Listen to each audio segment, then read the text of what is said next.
Did they talk about the play they ran at the end of the game when it was the worst player screen I've ever seen in the history of basketball? No. So here's what you got to do, Sherwood. I respect you. You're fantastic. But damn it, don't blame the officials. When you have a game like that close, there's about 100 or 1,000 different things you could have done differently that could have won you the game. Betting above the rim. Only on SportsGrid. Anyone that's been to a sporting event, the atmosphere before a game, I think Game Time Decisions has that same exact atmosphere. This is our arena. This is what we do. There is going to be an energy to Game Time Decisions that you will feel night in and night out. The excitement you get when you lock your bets in, when you're figuring out what you want to do, we can zone in on the biggest games each night. I want this to be the place that people come to before the games start so they feel as ready as possible to lock in their cards. We are going to hit every single one of those markets that you need to know about. We're going to go through every single thing, and I've got a great team behind me that's going to help me get the job done. There is not going to be a better place, I promise you, than Game Time Decisions to get that new information, react to it, and be able to then bet accordingly. We will have everything at our disposal, and we will use that to our advantage. I'm Kevin Walsh. Tune into Game Time Decisions from 6 to 8 p.m. Eastern on SportsGrid. Look, Aaron Rodgers, it does seem like he really enjoys, people like us, Vinny, talking about him. I don't know what's going on here with Aaron Rodgers. I think there's some frustration settling in, and the Jets were not supposed to be this bad of a defense, right? They've had a lot of injuries. Maybe that's the thing here. Robert Saleh's influence is there. I know they have their defensive coordinator running things, but now he's distracted. Newswire. Only on SportsGrid.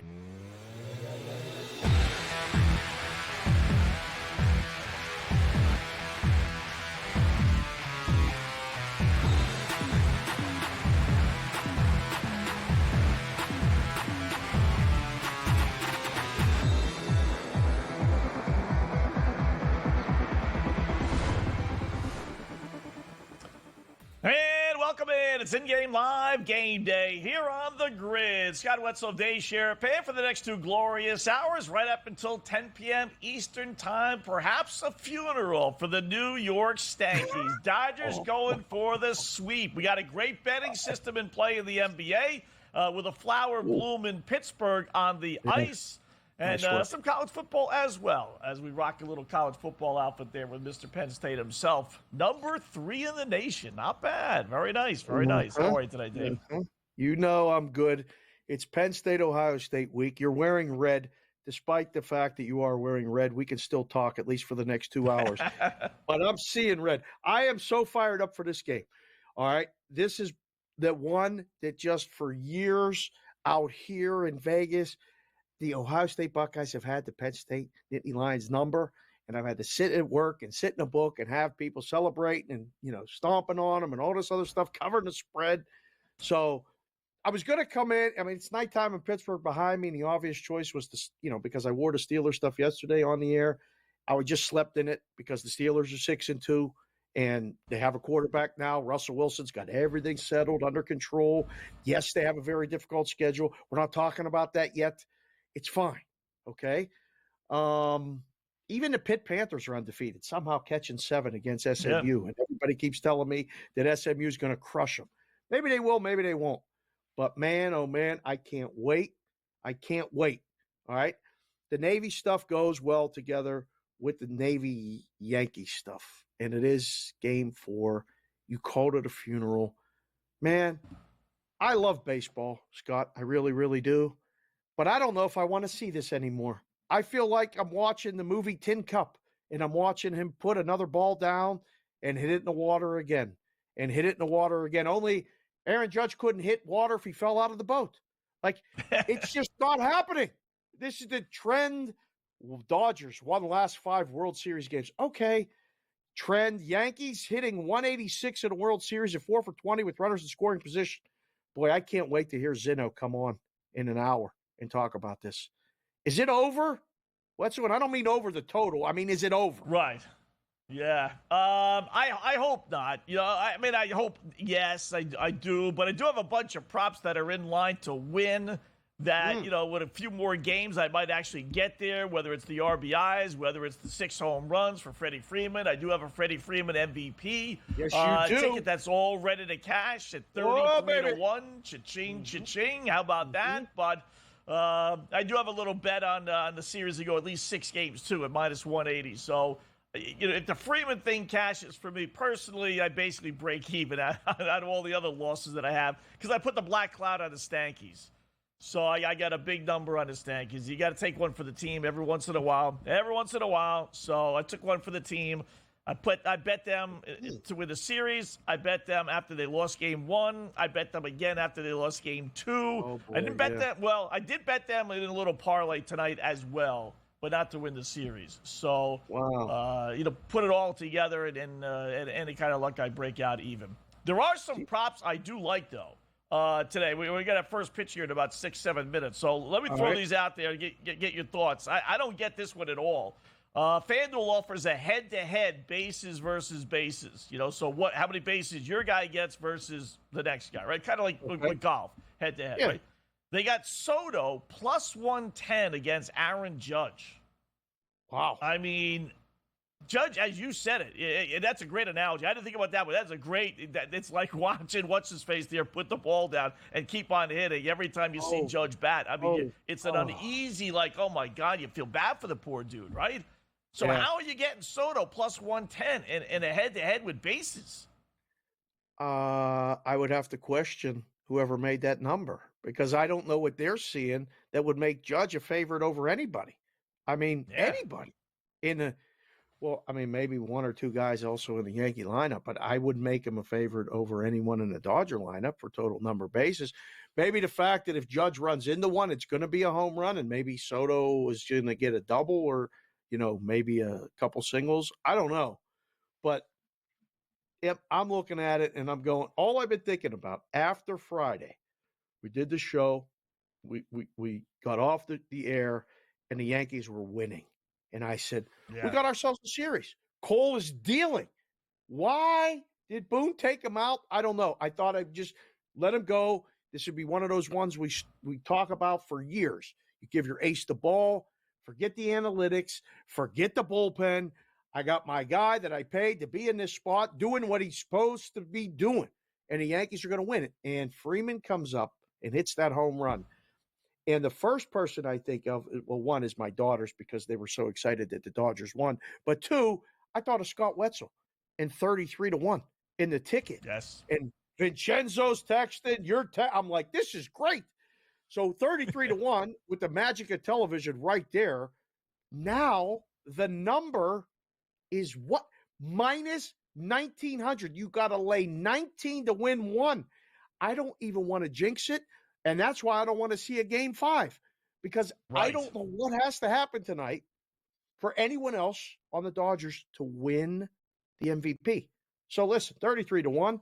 I mean, that's not one you hang up on the wall forever, but that's a nice win. So I'm rooting for that ticket. I'm rooting for, I hope Judge runs into one and just hits a double, just an extra base hit so he can stand on second base and just breathe. But I remember in Pittsburgh, Barry Bonds had the longest time. 90, 91, 92. He couldn't get a hit. He just couldn't get a hit. It was just like this. MVP-like year. Big clutch hits, home runs all during the season and getting a postseason, kicking a hit. He hit a double in 92 against the Braves, almost started crying on second base in like game 5. He was so happy. So I know, I'm watching it going, all right, maybe he'll do it. At least you don't have no Judge props tonight, do you? No, definitely not. Okay. No. I mean, I don't know why, if you're the Dodgers, why you throw. Although his last at bat when he actually flew out, I think the TV announcers were going gaga, like he just hit a 5-run home run. I mean, he actually made contact. I get it. It was still an out. Take it easy, guys, right? Smoltz and Davis. But if you're the Dodgers, I'm not throwing this guy a strike, right? I mean, he's fishing for everything. I mean. He's Jacques Cousteau out there. I mean, he's fishing all over the place. So that's crazy. Here's another one. How about bets? Jacques Cousteau, I know no one's going to know that reference. Big reference. Bets. No one has a clue, but that was really deep. I mean, the Shrews watching, all the guys over 50, you hit right there, Jacques Cousteau. Go. Yeah. Betts plus 104 versus Ohtani, head-to-head bases. Ohtani can't swing. So, if the dopey Yankees don't just throw three right down the middle, the guy can't swing a bat. I mean, so how's Betts not going to get more than Ohtani? I like that one a lot, too. Plus That's odds. a very good question. I do. I like that one, too. Now, I guess they're based on the fact that they're going to get maybe an extra at-bat. Like that one, to me, like how Betts has to be favored in that matchup, right? I don't know. I don't know. When you watch it, like those would be simple. If it was our book, Betts would be favored. If it was our book, Soto would be favored. Maybe we're missing something. How about this one? Think so. What? How about this one? Over 2.5 bases combined, Betts and Soto. Wow. I like Don't that. forget the walks don't count. The walks don't count. Yeah, we've been down that road, yeah. Nice solo home run does though. I'm going to think about that during the break. I don't know. That one's tough. It's a good number. Both teams hit 2 home runs, plus 680. I think it's going to be a high-scoring game. Plus 680. I like that. Yeah, I do. More coming up.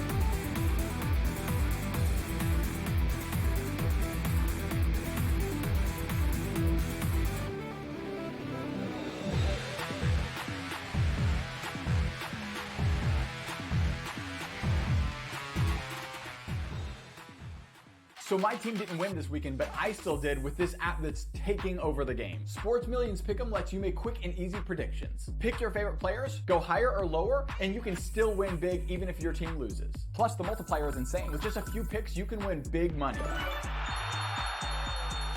So get on it. They've got a welcome bonus to help you start off your winning streak.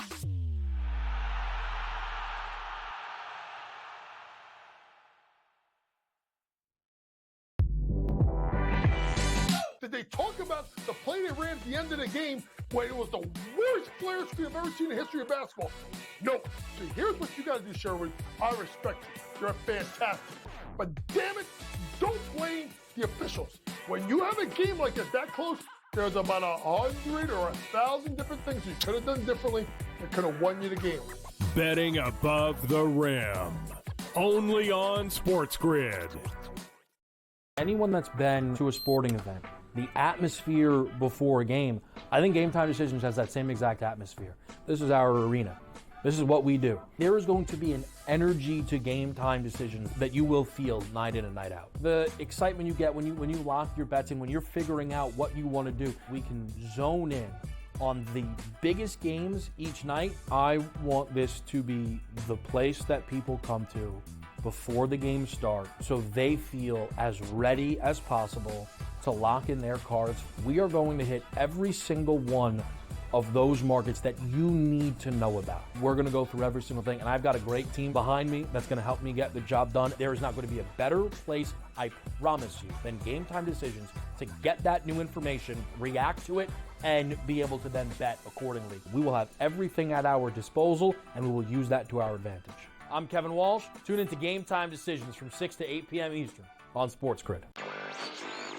Look, Aaron Rodgers, it does seem like he really enjoys, people like us, Vinny, talking about him. I don't know what's going on here with Aaron Rodgers. I think there's some frustration settling in, and the Jets were not supposed to be this bad of a defense, right? They've had a lot of injuries. Maybe that's the thing here. Robert Saleh's influence is there. I know they have their defensive coordinator running things, but now he's distracted. Newswire. Only on SportsGrid.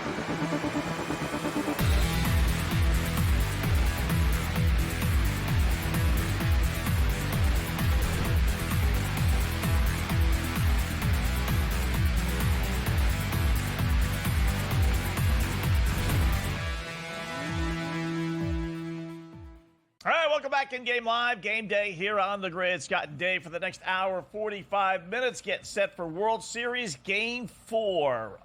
It's never been done. Not only has it never been done, Dave, no team has even forced a Game 6 when trailing 3-0, let alone, force a Game 7, let alone win. So 24 times the team has won the first 3. 21, it's ended in a sweep. Only 3 times has it even gone to 5 games.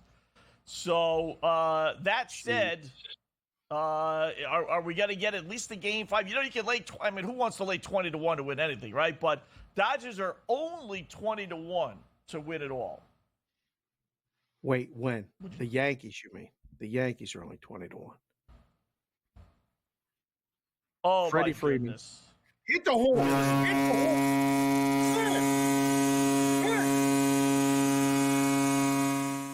Wow. Wow. I mean, you can smile. You can smile. All right.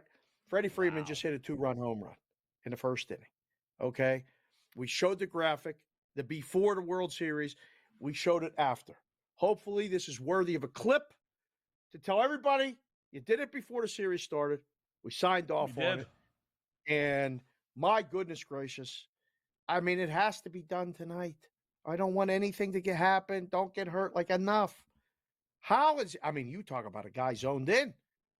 I don't know. Yeah. Right? That's all we needed right there. Wow. 2-0 Dodgers off just like that. Why are you pitching to this guy? I'm trying to see the play-by-play to see if Betts had doubled, right? So you got Ohtani led off, popped out. Betts doubles. You got open base. Oh, by the way, there's 2 bases for Betts already. Right. Yep. I mean, are you not pitching to him? If anything else, to set up the double play? I know every Yankee fan in the world is going to kill Aaron Boone. Oh, what an awful series Aaron Boone has had. But that's Aaron Boone, though. But it's the first inning. It's the first inning. I don't think you put a guy on, despite the fact that he's the hottest hitter on planet Earth right now. But the run of World Series games, that's now the 6th consecutive World Series game that he's homered in, because he did it when he was with the Braves the last time when they won the World Series, and then he homered in all 3 games, now 4 games here. So he homered the last 2 games. Yeah, last 2 games with the Braves. I didn't know that. He homered, MLB record now, 6 straight home run games in the World Series. Never been done before. You can't throw him a fastball. I mean, you should have been throwing him like it's that, an unintentional, intentional walk, we used to call it. Throw it low and outside. Throw it so the catcher has to jump. See if he swings when a guy's dialed in. It's incredible. That's a great bet. I'm happy for you. I mean, if he doesn't win it, there needs to be somebody asking some serious questions, because I don't think it's obviously him and no one else. Got to be unanimous, too. I don't know if they keep track of, who votes and how many votes, but, I mean, who in their right mind would it? If the Dodgers win tonight, who wouldn't be voting for this guy to win the MVP? The amazing thing about it, which I guess, led to him being such a 33-1 long shot, which I thought was crazy. Damn it, 33-1. I mean, he's one of their top 3 players right behind Betts and Ohtani. That's why I played as it seems like it's a gift. But I will say the first 2 rounds of the postseason, he was awful. 219 with no homers, 1 RBI. I mean, how do you explain the guy? I mean, listen, it's Freddie Freeman. He's good, so you can have 2 rough series, I suppose. But to just flip just like that, he went from just the worst to the best. Amazing. You've seen it now over the number of years you've been around baseball, covered the game and all this other stuff. I mean, these October legends are made so quickly, and everybody forgets about the 219 and the 2 series leading up to it. It's done. It's gone. This is it. He just homered every game of a 4-game sweep if they end up holding on and winning tonight. It's incredible. And sometimes it's one thing. I mean, you see an inside fastball when you're looking for an inside fastball and you hit it over the fence, you're like, okay, throw me that again. And they throw it to you again and you hit it again. You can't miss, especially the lefties, low and inside, anything. If they know it's coming and turn on it. I'm telling you, I joked about it with my daughters. And I guess it's only because, it's happened before where, it feels like he knows what pitch is coming. That's how dialed in he is. I'm not saying there's an investigation. I'm not saying anything's happening. So don't come at me on the socials. It's not nobody's cheating, any of that stuff. But that guy's as dialed in as any hitter I've ever seen in the World Series in recent history. That it's really fun to watch. We'd have to look it up, but, it probably isn't just because the series is only going to go 4 games. But, in a 4-game series, has anyone had a better World Series than this dude? I mean, he's the only one to ever hit 4 in 4 straight games, the first 4 games of a World Series. So I know that. So it's I don't know what else someone could have done to eclipse what he's doing right now. I mean, the only bummer for me, again, is that, I actually had a shot at some 60-1 things here. Guy to hit 6 home runs in a World Series, he's got 4. Guy to have the 13 RBIs, he's got, 9 now? I mean, but I need some more games. I need to wear the Stankies. You're killing me, Stankies. Even when you lose, the Stankies kill Red Sox fans. It's amazing. But if they pitch to this guy, I don't care. And Smoltz actually, boy, he doesn't shut up, does he? Woof, wow, he does talk a lot. If he even kind of joked runners on first and second, would they intentionally walk, walk him just because there is an open base? It's not first base, but there is an open base. So would you walk Freddie Freeman if there's first and second? I would walk the dude. This is like Barry Bonds, like. Bases loaded. Remember, they used to walk when he was in San Francisco, those Roy years. I seen managers walk him with the bases loaded just because they don't want to pitch to him. That's how I would be with Freddie Freeman right now. Drive it or run. I don't care. With guys on base, you really, I mean, you run the risk. Less than we're 2 going to be hours. on for the next 2 hours, right? Yeah. Would you bet the Yankees plus 2.5 right now? No. I don't think so. I don't think so. I'm looking at the in-game going, is this the time we jump in? I don't think so. They're not done. Listen, the games have been somewhat competitive, and like the score last night was a little misleading. I mean, that was 4-0, and there was a 2-run home run by Verdugo in the 9th. He didn't even look like he wanted to run the bases. This team's got to feel like, again? Freeman again? That stadium must be like deathly quiet. All right, SGP coming up next.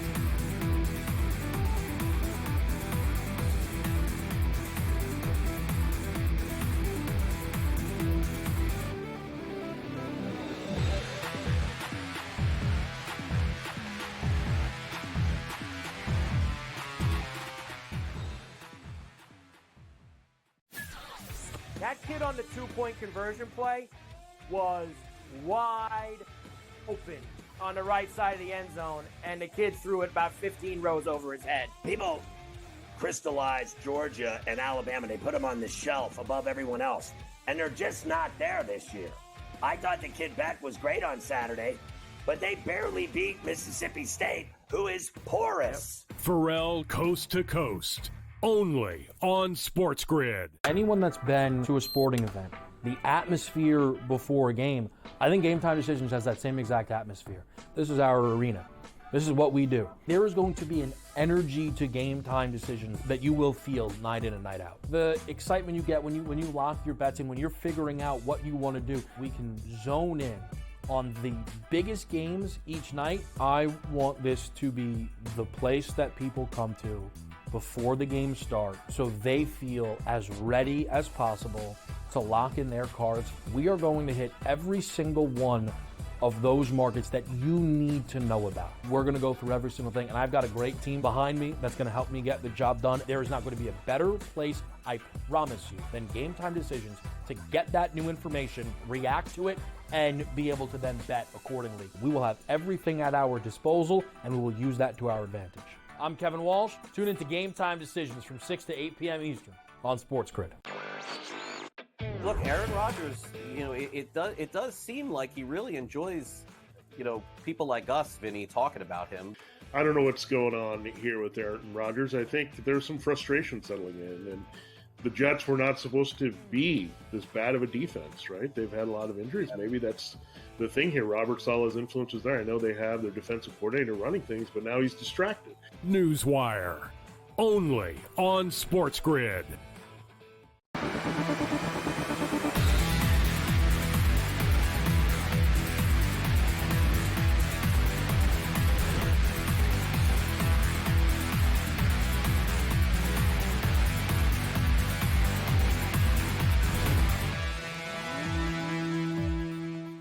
Welcome back. It is in-game live game day here on the grid. So 2-0 Dodgers already. A lot of other things going on in the world of sports tonight that we could put a couple of shekels on, including our SGP.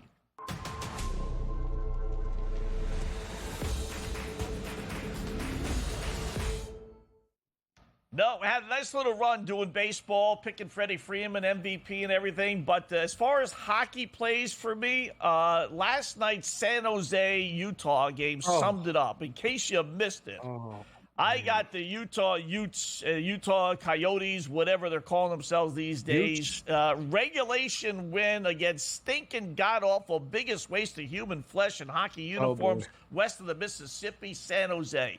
I got not a 1-goal lead, Dave. I got not a 2-goal lead, Dave. I have a 3-goal lead with not 10 minutes left, not 9 minutes left, not 8 or 7 or 6 or even 5.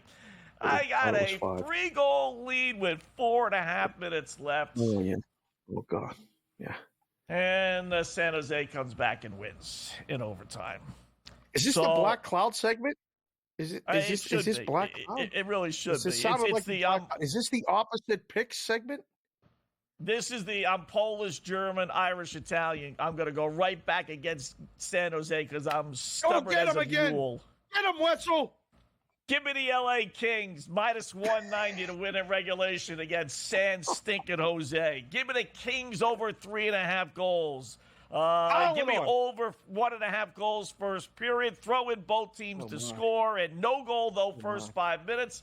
And add it up, and it's a nice 560 payout. Something goofy with this, Dave. We know we come up with all these numbers, they never add up, right? So I'm looking to bump the odds up, right? Plus 560. No goal first 5 minutes is minus 230. I said, let me see how high I can get it. So I did no goal first 10 minutes at minus 144. Don't ask why, but no goal first 5 minutes at minus 230 paid more than if I would have put no goal first 10 minutes at minus 144. Ooh. How do you explain that? You tricked the algorithm. You tricked the AI. Yeah, you definitely did something because you got a worse price and you got a better payout. So that makes no sense.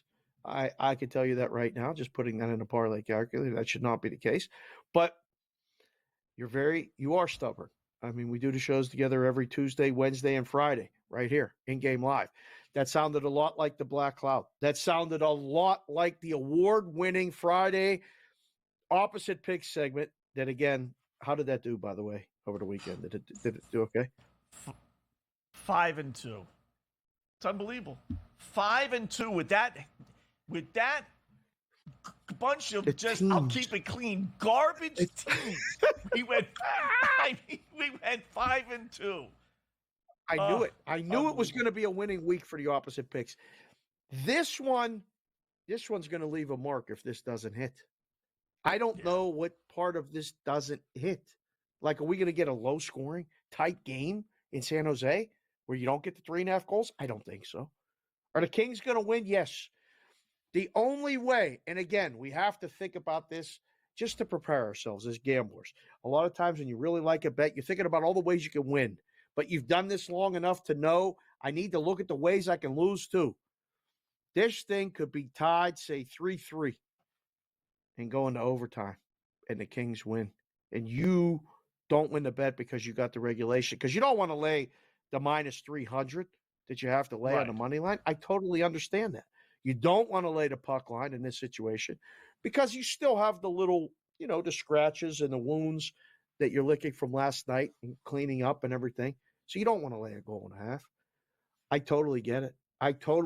I mean, we'll ask a guy who's out in L.A. He's coming up next. I'm sure he's going to have some fantastic sport coat on. His hair's going to be all, fluffed up, ready to go. Oh, yeah. Oh, without a doubt. I mean, I can't wait. I mean, we get this guy back in the mix with us. I mean, he is responsible for texting me and talking to me and stuff while we're doing the show. So it's only justified that we bring him on. He's probably going to tell you the Kings are going to win. Yeah, he's the only guy I know, Dave, that's got a blonde room, a brunette room, and a redhead room. He's got one girl in each room. They're all taking their turns with him later on at night. I didn't know about that. Whoa! Oh, yeah, he's told me. He told me on the side. Oh, yeah. Every once in a while, he doubles down, too. Oh, yeah. Coming up next.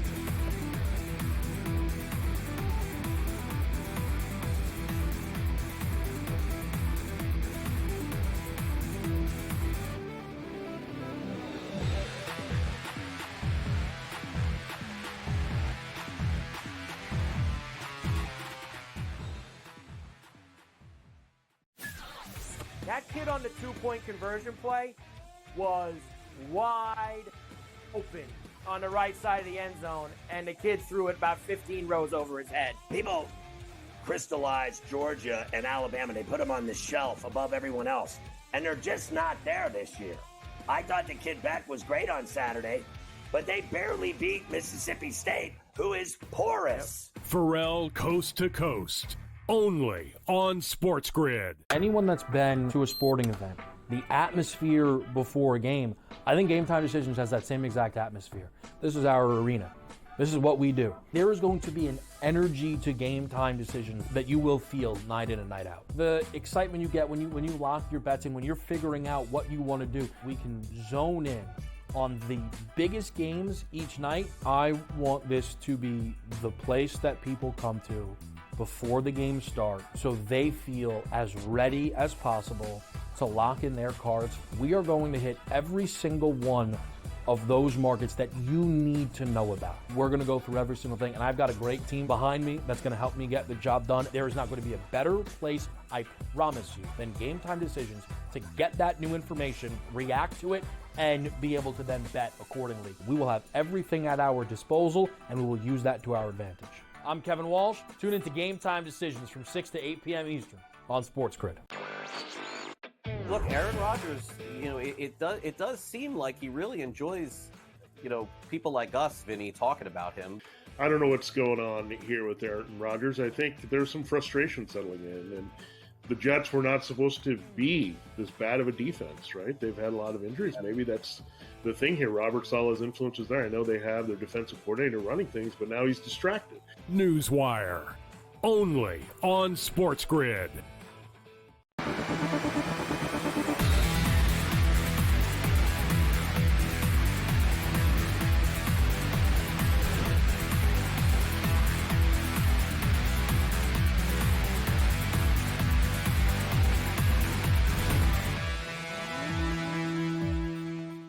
Welcome back in-game live game day here on the grid. All the feisty stankies not going down without a fight.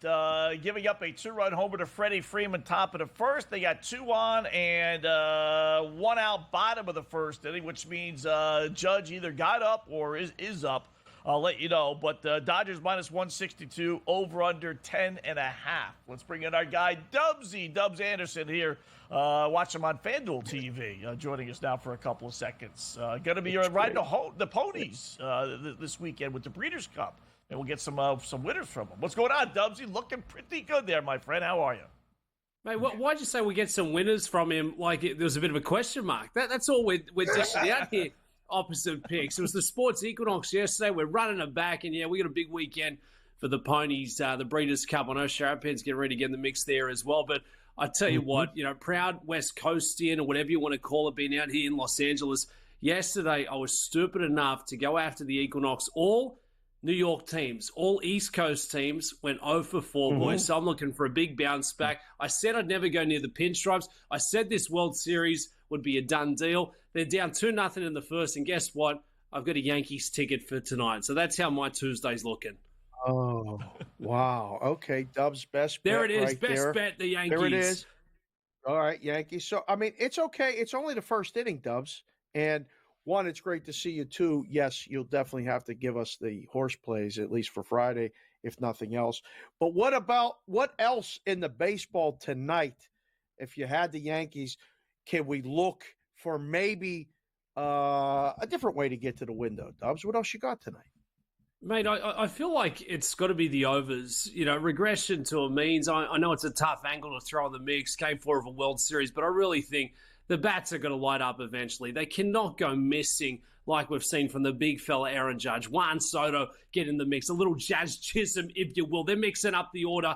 I think we see plenty of runs. I think we see it late. We've already got 2 here in the first. 8.5 was that total. If you're lucky to grab one and send it north. This bullpen game for the Dodgers, I think they're going to try and go after it, but I do think it turns out to be quite the high scorer. We've had 1 go-overs, 2 unders. I just think it's a bit of a situational play for me, if you will. They've got to rally. They've got to find some way to make it a win. This was meant to be a historic World Series. There's no way it finishes in 4 games. The Dodgers don't even have a great starting up out there in the mix. Luis Hill, he's been okay. Obviously not the best start here this evening. He was set at 3.5 Ks. I thought he'd probably fan 4 if they leave him out there long enough. So I still like the total. Okay. I still think we get to double digits. You can attack that one live, and that's how I'm playing the baseball. Just give us a game 5. That's all we're asking for. Let's hope so. I suppose. How about Chisholm? He does have 24 home runs. It doesn't look like he would have a 24 home run guy, but they did shuffle the lineup a little bit today, Dubsy. They put Chisholm as the cleanup hitter and then dropped Stanton, their hottest hitter. They got him even further back, batting 5th. I mean, I don't know if you're going to change things. I would have changed Judge. I would have got Judge out of that equation, not Stanton. Yeah, absolutely. Aaron Judge, I mean, he's been swinging and catching air balls. That's like me after I haven't been on the golf course for a couple of months. And if you're looking for Stanton, I mean, that was comic. I'm sorry, I wasn't going to say it, but he reminded me of a Dave Sharapan trying to get to home base there last night. The big fella Stanton. I mean, come on. Professional athlete, slow as a wet week. What are we doing out there? These baseballers, this is what happens when you wear uniforms from 50 years ago. They're not made for the modern athlete. The big fella's trying to get to home base. It was comical. But sometimes the spark, the change, this can be enough to turn something around in the clubhouse. But right now, just finished the first. They're down 2-0. It is not looking good. But I think that Aaron Boone, he's trying to change anything to mix it up. But Aaron Judge, not good enough. You get paid all this coin and you go missing in such a big spot like this one. But, so much of it is all about the mentals. And if you don't have that momentum, the harder you try, the harder you go after each ball, it just gets tougher and tougher, and it seems like it's getting smaller and further away from it. A lot of comparisons to, a hitter who's out of form, Dave, to a golfer who's maybe just lost it with the flat stick. Yep, can't putt. That's right. Like you, if you want to talk about me running the bases. That's like when you can't putt and you get the yips. I had to put my listening glasses on.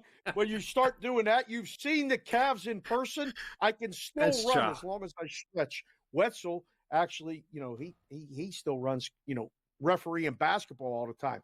You got a basketball play in a game tonight with the Golden State Warriors, and the New Orleans Pelicans are laying points on the road.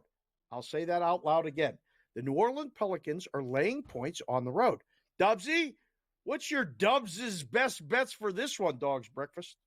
I feel like they're all Dubsy's best bets. We got a lot of best bets. We got multiples here for a Tuesday night. How many can there be? But this is my best bet for the Pelicans taking on the Warriors. Golden State clearly banged up. They're going to be without a couple of their aces. Steph Curry, Wiggins, Melton will not go for this one. And this is a margin bet, Sharapan, that I don't recall seeing in the last 2 years, but I feel like the last 12 months, a lot of the big sports books are offering this up. So instead of taking the Pellies to cover the points, we take the win margin by between 1 and 10, and we can get plus 180. Plus 180, and we've got a 10-point spread there. It's got to obviously fall between that margin, but I think the Pelicans are playing some good basketball. I think they're going to make a deep run in the West once it's all said and done. For the Golden State Warriors, obviously giving them a couple of extra points playing up there at Chase Center, but I don't think that's going to be enough to get them the W. I think it will be close enough. Traditionally, a low scorer between these two, which is, I guess, a little surprising, but that total, not a hefty one. So give me the Pelicans. 1 to 10 win margin. If it falls in there, plus 180, we're getting a really good price. That's not bad. When they announced that Curry, we knew he wasn't going to play Dubs. I thought, okay, maybe Pelicans still have, or, Golden State still has a shot. We've seen many teams rally around their fallen star. But then when I read that Wiggins wasn't playing, it's like, well, I tell you what, if New Orleans, which is going to have Fatso, Mr. Twinkie, Zion Williamson playing, I mean, they're going to be loaded. If they can't win tonight, they might as well just stop playing. Really, right? Yeah, he's got to get on the Ozempic or something. But look, they've got some fantastic weapons. McCallum, Brandon Ingram, so underrated, never does in a flashy way. And look, Zion Williamson, I thought he had a really good campaign last year. He looks pretty fit from what I've seen to start. They're 2-1 through the first 3, and I really do think this is a team that could over-exceed, especially the expectations set by the odds makers, and for us, that tells us that they could be quite profitable. So I think the Pelicans are going to be a team that you will not want to mess with going through the regular season, whether it's up there in San Fran, or if you get them at home in the Big Easy, I just think they've got weapons across the board. A couple of player props I absolutely love. You got the 3-and-D wingman Herbert Jones. He's set at 9.5 points. I think that's a pretty good spot. And for the Pelicans, really don't have to run them off the floor for this one. And for a lot of those player props, they've been adjusted low total. But Herbie Jones, good friend of the network. So look for him for a big evening. Dubsy, we've had so many discussions over the years here, and Wetzel does this every once in a while. He says he can, hit a fastball or get a bunt down in a major league game. He says he could get a rebound in an NBA game. Do you think you and I, if we go in the corner on the ice, who comes out of the corner, me or you? I just need to know right now, because you were besmirching the NHL and you were calling it this type of game and that game. I just want to know, if me and you go in the corner, who comes out into the slot ready for a pass from Look, don't twist my words and get me in the bad books with the SportsGrid faithful. I said it's your kind of sport because you can put all the pads, the helmet on, and then you can act like the tough guy going up against the glass. That's all I said. It's great to have hockey back in the mix. I'm always riding with the Kings. I tell you what, if they don't have the cupcake of the NHL this evening, I don't know what else to give you. Give me the Kings, cover it in big fashion on the puck line. Going up to San Jose, the Sharks, the only good thing about San Jose is the airport, because you can get out of there and they got a Chick-fil-A now. Hey, all you need to know about the NHL is they're honoring a guy with a nickname Flower tonight. Really, NHL? Really? Dubsy, great job. Do it again.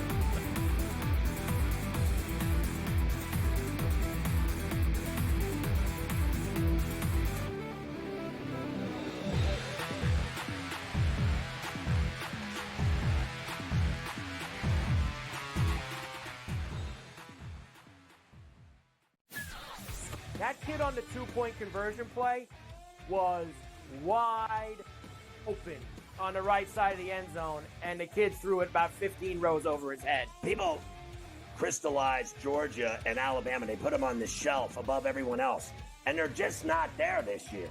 I thought the kid Beck was great on Saturday, but they barely beat Mississippi State, who is porous. Pharrell Coast to Coast, only on SportsGrid. Anyone that's been to a sporting event, the atmosphere before a game, I think Game Time Decisions has that same exact atmosphere. This is our arena. This is what we do. There is going to be an energy to Game Time Decisions that you will feel night in and night out. The excitement you get when you lock your bets in, when you're figuring out what you want to do, we can zone in on the biggest games each night. I want this to be the place that people come to before the game starts, so they feel as ready as possible to lock in their cards. We are going to hit every single one of those markets that you need to know about. We're going to go through every single thing, and I've got a great team behind me that's going to help me get the job done. There is not going to be a better place, I promise you, than Game Time Decisions to get that new information, react to it, and be able to then bet accordingly. We will have everything at our disposal, and we will use that to our advantage. I'm Kevin Walsh. Tune into Game Time Decisions from 6 to 8 p.m. Eastern on SportsGrid. Look, Aaron Rodgers, it does seem like he really enjoys, people like us, Vinny, talking about him. I don't know what's going on here with Aaron Rodgers. I think there's some frustration settling in, and the Jets were not supposed to be this bad of a defense, right? They've had a lot of injuries. Maybe that's the thing here. Robert Saleh's influence is there. I know they have their defensive coordinator running things, but now he's distracted. Newswire, only on SportsGrid.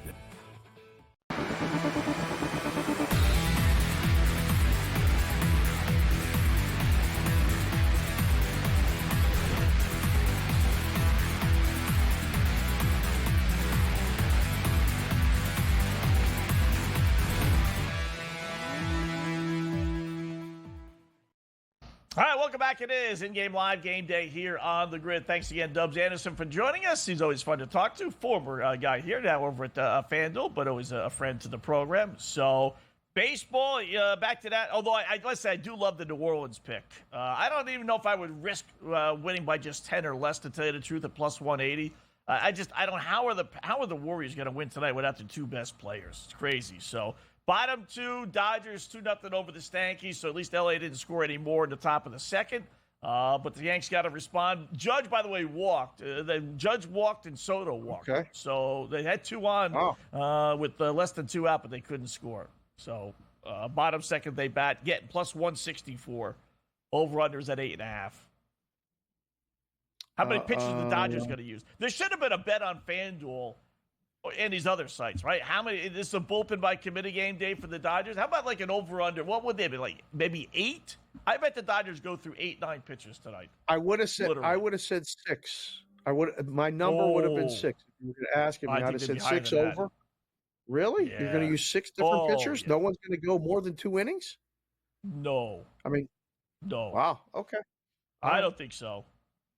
All hands on deck. We'll see. Maybe they use 8. Yeah. I would have used 6, maybe 6.5. You could have talked me into. I don't know. If a guy's pitching well, gets through an inning or 2, I would leave him in myself. But especially if you get through 4, 5, 6, and then you pitch 7, 8, 9. Would. Right. Most people would, but that's not 2024 baseball. They'll take a guy out. Garrett Cole the other day. I mean, I don't know why.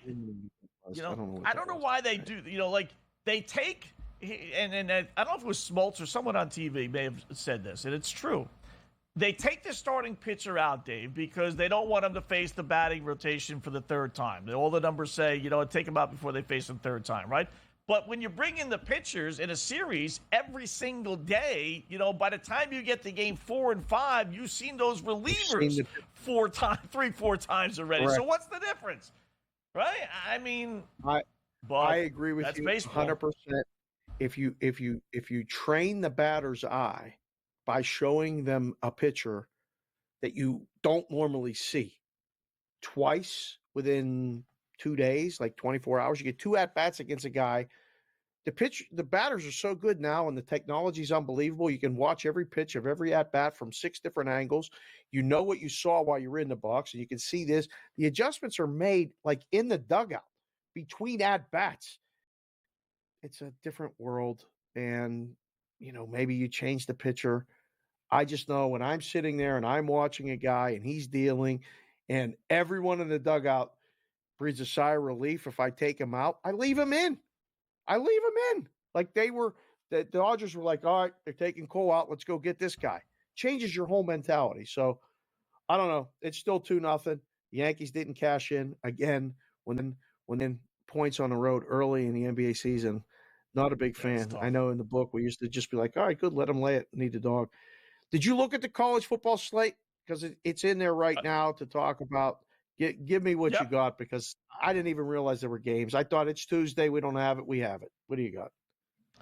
Yeah, but Sam Houston State's got a safety, believe it or not. So I did look at the 3. Somehow or another they got a safety. So what did I like today? I did like Sam Houston State's. I liked UNLV UL Lafayette, Louisiana. Okay. All right. They're 6-1, undefeated in conference play. Yep. Texas State's only 4-3. They were getting 3.5. First place Conference USA basically on the line. So I said, you know what? You want to give me 3.5 points more than a field goal with the Raging Cajuns, 6-1. Good team. I would gladly take that. This was a good night for like a little teaser if you would have thrown them in a 10-point tease. But that was the one that really kind of stood out to me. Louisiana plus 3.5. Almost like too easy. Why is a 6-1 team getting a field goal against a 4-3 team? But I took it Very just the good same. question. That's a very good question. Matt was on that on Bostonian versus the book, and I asked him that exact question. So very interesting. You guys ended up on the same side. It's 7-6.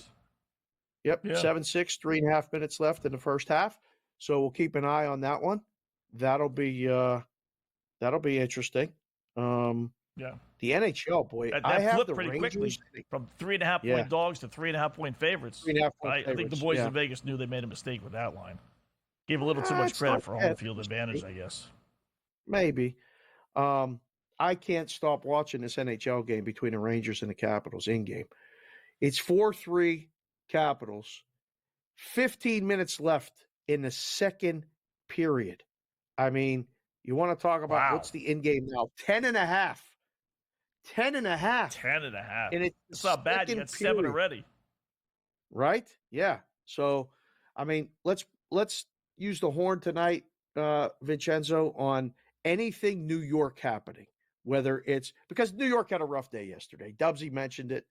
Anytime the Rangers score, anytime the Islanders score, anytime the Yankees score tonight, let's just crank up the horn a little bit because the Islanders are trailing the Ducks 2-0. Yeah. Boy, the Wild are beating the Penguins 4-2. Might be the end. Rangers losing. Wetzel. Might be the end in Pittsburgh. Might be the end. Yeah, right. The Malkin, you got Fleury Crosby back. era. They honored him tonight. You okay with that? I am. I love I don't like it. Yeah. Penguin fans love this guy. I don't get it. All right, more coming up.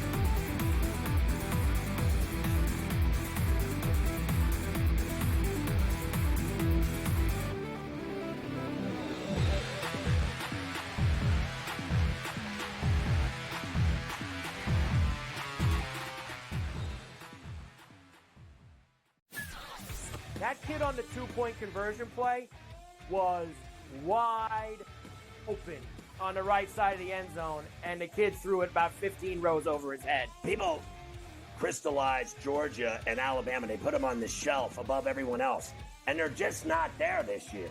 I thought the kid Beck was great on Saturday, but they barely beat Mississippi State, who is porous. Pharrell Coast to Coast, only on SportsGrid. Anyone that's been to a sporting event, the atmosphere before a game, I think Game Time Decisions has that same exact atmosphere.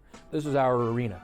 This is what we do. There is going to be an energy to Game Time Decisions that you will feel night in and night out. The excitement you get when you lock your bets in, when you're figuring out what you want to do, we can zone in on the biggest games each night. I want this to be the place that people come to before the games start so they feel as ready as possible to lock in their cards. We are going to hit every single one of those markets that you need to know about. We're going to go through every single thing, and I've got a great team behind me that's going to help me get the job done. There is not going to be a better place, I promise you, than Game Time Decisions to get that new information, react to it, and be able to then bet accordingly. We will have everything at our disposal, and we will use that to our advantage. I'm Kevin Walsh. Tune into Game Time Decisions from 6 to 8 p.m. Eastern on SportsGrid. Look, Aaron Rodgers, it does seem like he really enjoys, people like us, Vinny, talking about him.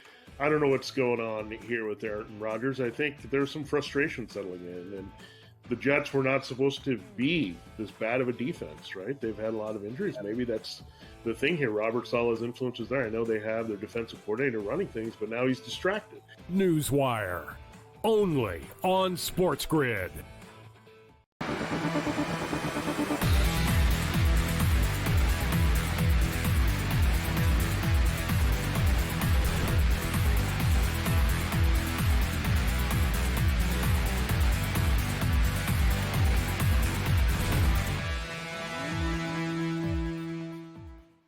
All right, welcome back. It is InGame Live Game Day here on the grid. Hour number one. Scott and Dave for another hour and change. We got a lot to get to, including our Black Cloud play of the day.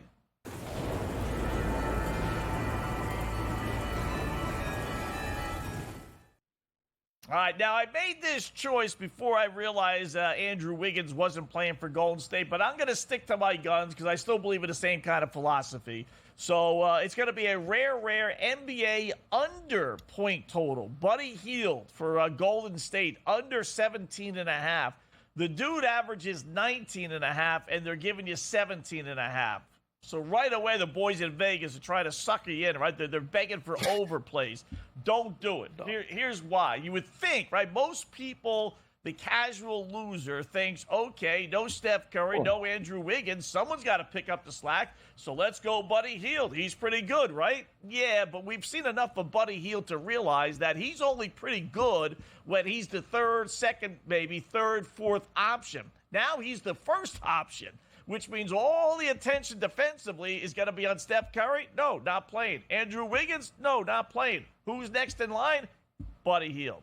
So now he's going to be going up against New Orleans' best defensive player. Pelicans, say what you want about them, but actually can play some halfway decent defense. If they were playing Indiana or some other scrub team that doesn't, mind going up and down the court, Sacramento, I'd say go over. But they're playing a team that likes to play defense. I'm going to go under 17.5. Buddy Hield. If he can score 18 points every single time, he wouldn't be bouncing around the league as much as he does. So give me the under, Dave. Good luck. We'll just leave it at that. I don't know. I'm not sure because who else is going to score? I mean, we got the producer's pick right here. What does this say? 15 plus at minus 175. Whoa. Ooh. So we're actually crossing the streams here, or is there a number 15, 16, 17? You guys middle it.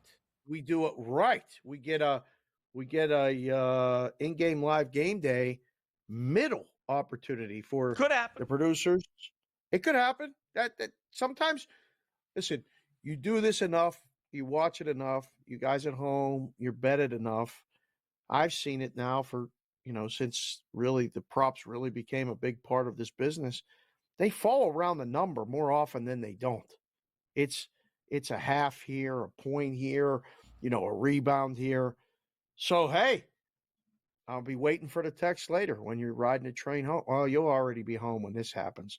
I hope he finishes with 16. That would be great. Yeah. The producers win. They play. Wetzel wins. Everybody wins. Here's the weird thing of it. They play New Orleans again tomorrow. So I don't know if they're getting blown out. Would they call off the dogs, pull the starters, let the real scrubs go in there? That kind of goes into my under 17.5 thinking as well. But, he should get around 15. I would think he would get at least that. So, but I'm not comfortable laying $1.75. Because I can see him getting 12 Warriors guy play tomorrow? Like, they play back-to-back in the same city, same match. So does Steph play tomorrow? Like, does Wiggins Steph's play tomorrow? Out. Wiggins might. He's out. Okay. Okay. All right. Yeah, Steph's out, they're saying. He's going to miss a couple games. Okay. Wiggins might. But it's the NBA. So it's... Well, the NBA is so bad. It's so, comically bad. Did you see that the Sixers got fined $100,000 for the Embiid injury report news and stuff? Yeah. $100,000. So is that a deterrent? Are they not going to do that again? Was that one of those things that, we told you, give us $100,000, don't do it again. And then, in a month when something happens again, it happens again? Or will that be it? There'll be no more investigations into the league and teams. What do you think?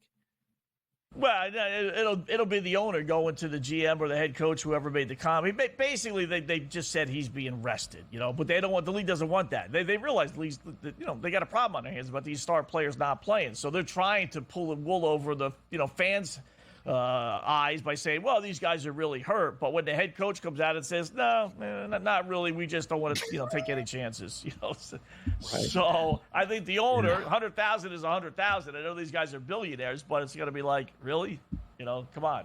And it's more the league probably that goes to these guys and says, come on, God, what are you doing? I mean, stop. Don't tell the whole world the guy's really not hurt. We got that image problem. So. LeBron just tweeted, Freddie Freeman, we are not worthy. LeBron James. Oh, good old LeBron's got to get his face into everything. What a joke.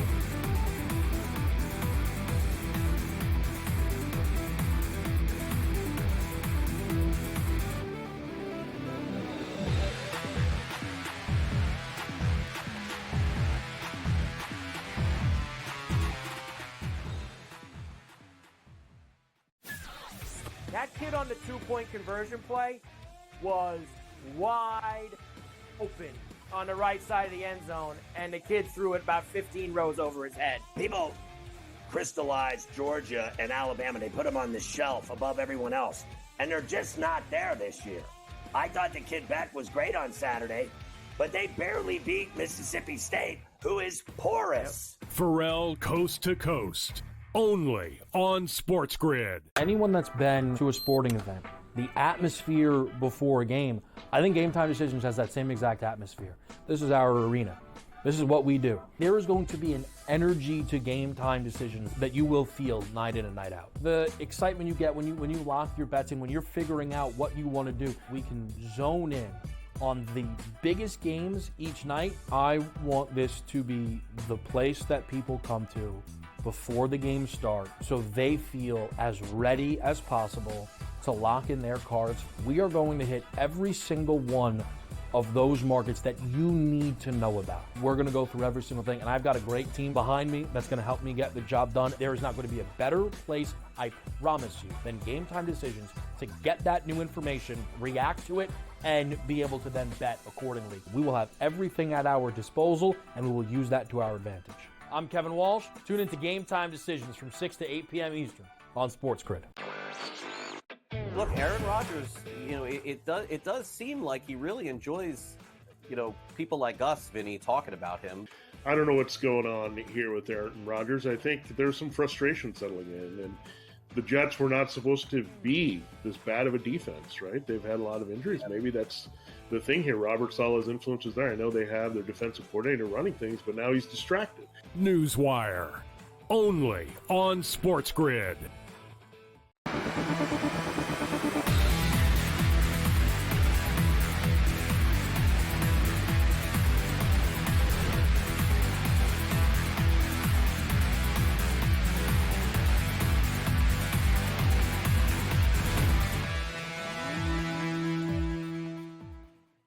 All right, welcome back InGame Live. Game day here on the grid. Hour number 2 of our 2-hour extravaganza. Looking at we got college football, we got NFL or NHL, we got NBA, and obviously we got World Series Game 4. Will it be the last one? 2-1 is our score. Down to pick'em, which I'm a little surprised at, to tell you the truth, that the Dodgers wouldn't be favored. But let's talk to our good buddy, resident Yankee fan, Mark Zitto. Joins us now here on the grid. So, what do you think, Mark? Is your team coming back? Are we going to get a Yankee win tonight, force a Game 5, or no? Was that you at the game getting thrown out over there? It's not me, but I will say this much. It was a real D-bag move, but that guy showed more heart and fight than anybody wearing pinstripes actually has, including the number 3-hole hitter who should have been put down to the number 6-hole spot tonight. But Aaron Boone is a moron. And I've never wanted a guy fired more than I wanted Aaron Boone fired. I've wanted him fired for 3 years now. I can't stand it. What was the ultimate gut punch last night in a game that they're losing that doesn't mean anything? That freaking jackwagon a-hole decides to bring in Tim Hill to face Shohei Ohtani, to walk Mookie Betts, and to face Freddie Freeman. He got out Ohtani, he walked Mookie Betts, and he got out Freeman. The same exact situation in Game 1 when he brought in Nestor Cortez and left Tim Hill in the bullpen. My God. George Steinbrenner turned over in his grave. Oh, it's funny because I was going to text you, and I'm like, he's got to be so mad because why did he do this in Game 1? And I was like, nope, I'm not sending the text. I'm not doing it. I can't do it. So I have a group text with all my brother and all the Yankee fans who grew up with 4 or 5 of us who are in a group thread together. It has been maniacal nonstop. I mean, there's nothing I can say anymore. This is the same Aaron Boone that loses his mind about a pitch that's 2 inches outside in a random Tuesday against the Blue Jays in May, but doesn't say a word to the umpire last night when a strike was called 6 inches out of the zone on Gleyber Torres. He just sits there in a dugout like this. Yeah, he's working on the seeds pretty good. I don't know what flavors Mark, seeds. Even today, first inning, I don't understand. Like, I'll excuse the Garrett Cole thing because that's unfortunately just baseball 2024, right? Take him out after 88 pitches. It is what it is. But today, you got first base. Well, that like I said, but everyone does that now. So, but today you got first base open. You got Mookie on second with a double, 1 out. You got a right-handed pitcher. You got a left-handed hitter who's Freeman, who's the hottest thing since, who knows what. You got first base open, and you decide to pitch to him, and he hits a 2-run homer. Like, that's the stupid stuff that is inexcusable to me. Not only that, Freeman can't run. He's the easiest dude in the league to double up. Walk him and double him up. Carlos Stanton. I mean, for crying out loud, his judge almost took one. Or they said he got hit by a pitch. That's the best way he can get on. I mean, that's the easiest way Judge gets on right now is getting hit by a pitch. They should do that more often. And again, like, It's unreal how he just cannot manage a baseball game at this point in time. And again, you know what he does, which is always great, is that he decides he's going to bat Jazz Chisholm fourth today. So in the first inning, when the cleanup hitter comes up and it's first and second with one out, it's Jazz Chisholm up and not Giancarlo Stanton, who is the second best hitter on the Yankees right now. Good managing. Good job. I got an idea. Let's drop Stanton down in the order so we can move Jazz up, who has about 106 strikeouts in the World Series and has barely fouled a pitch off. And yet, we'll bat Stanton fifth and leave Judge right in that 3-hole because, if you could, if Joe Torre could move A-Rod down to seventh in 2006, you can't move Aaron Judge down to fifth. Stop it. Right. Yeah, that's a good point. All right, take a deep breath. Like it's probably going to be over soon. Like it's done. You know what I did? I had a future on the Yankees to win the World Series at 5-1. So I took Dodgers money line last night. And I took Dodgers money line again tonight. I did too. I had the Yankees I will say to this, win though. beat the Dodgers. I will say I this. did bet the Dodgers to win the series. Let's use reverse, go back to, Dave, you said you saw the Netflix series, let's go back to 2000, whatever it was, 8, 6, 7, Red Sox, right? If they win, if they can find, just like, Kevin Millar said, if you can find a way to win today, Mark, then you got Garrett Cole tomorrow. Now you win that game when it's 3-2. Now you're going back to L.A. alive with a whole bunch of momentum, and anything could happen. Not over. First of all, okay, anybody who watches that documentary is not a friend of mine, okay? And Aaron Boone's stupid enough probably It was really good, Zin. You'll like it rip. as a baseball fan. I'd rather watch highlights of the Taliban, okay, than watch that documentary. So let's not even get involved in that. But, oh, by the way, okay, there's a legitimate reason, like, I don't know, you paid Cole $245 million. Maybe he should have started this game to save your season. What do you have him for?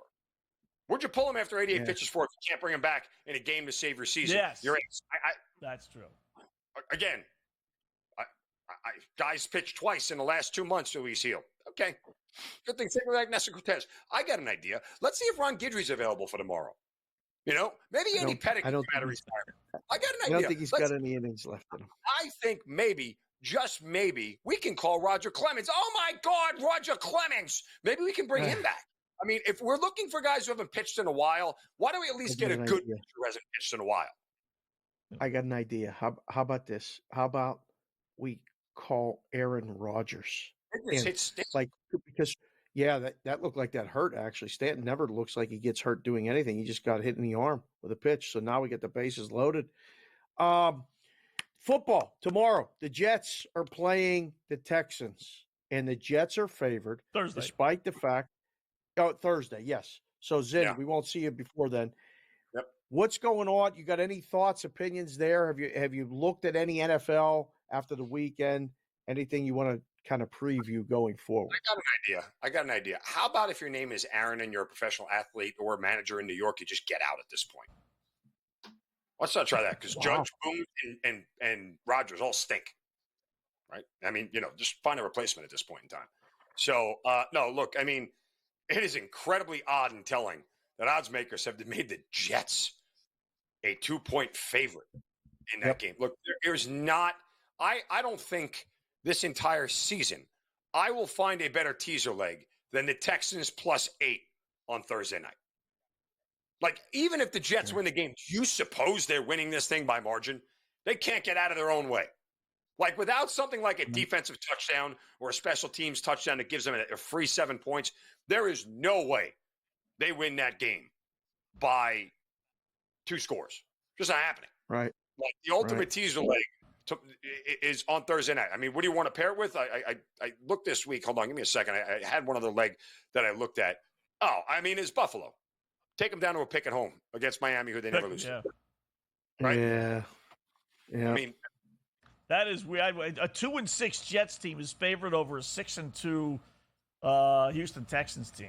How about someone suggested this? Threw this out there. Jets lose, you fall to 2-7. You're done, right? Trade deadline is next week. I know the Green Bay Packers, they're saying, I'll throw the Packers out there as far as the trade bait. I know they said Jordan Love is not too hurt seriously, but how about an Aaron Rodgers trade back to Green Bay, Mark? Oh, How funny would that be? No, but you know what the Jets How should great would do that be? at this point in time is actually unload Hassan Reddick. Like, if they lose this game and fall to 2-7, unload Reddick. Right? He's the most expendable commodity you have. The guy's looking for a new contract.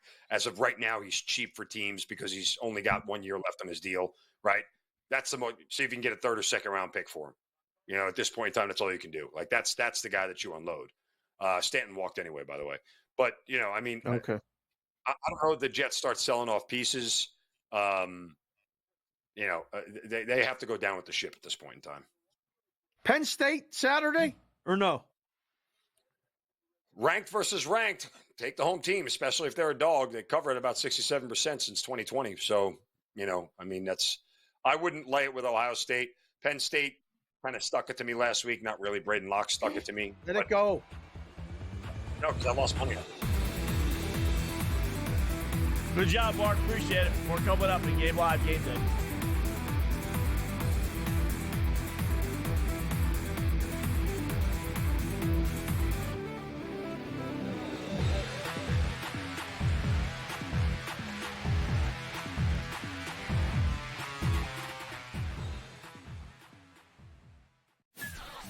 That kid on the two-point conversion play was wide open on the right side of the end zone, and the kid threw it about 15 rows over his head. People crystallized Georgia and Alabama. They put them on the shelf above everyone else, and they're just not there this year.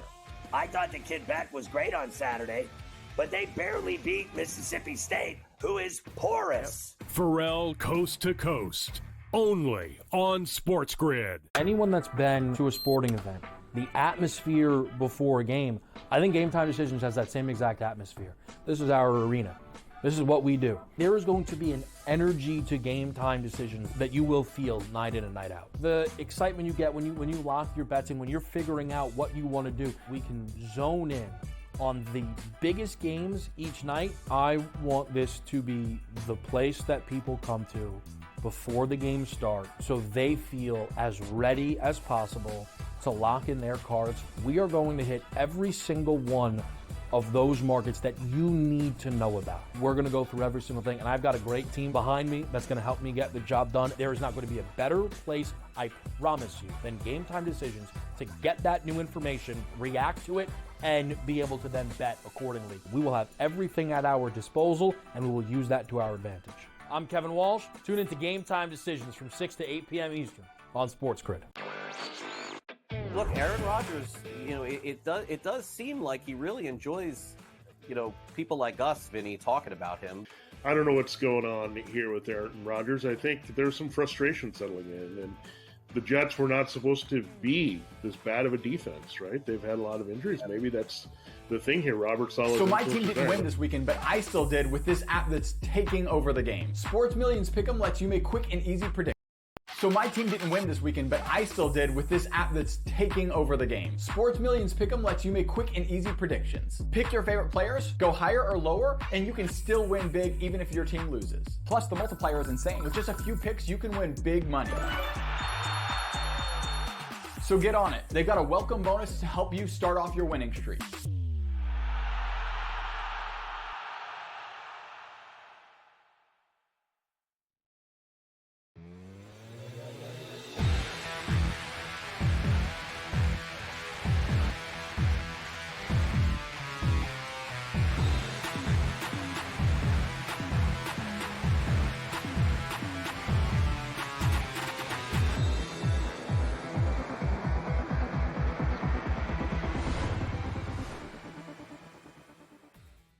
Welcome back InGame Live Game Day here on the Grid. Mark Zitto joining us for a second segment, along with my guy Dave Sharapan. And Mark joining us because he's got some good news for Stanky fans, believe it or not.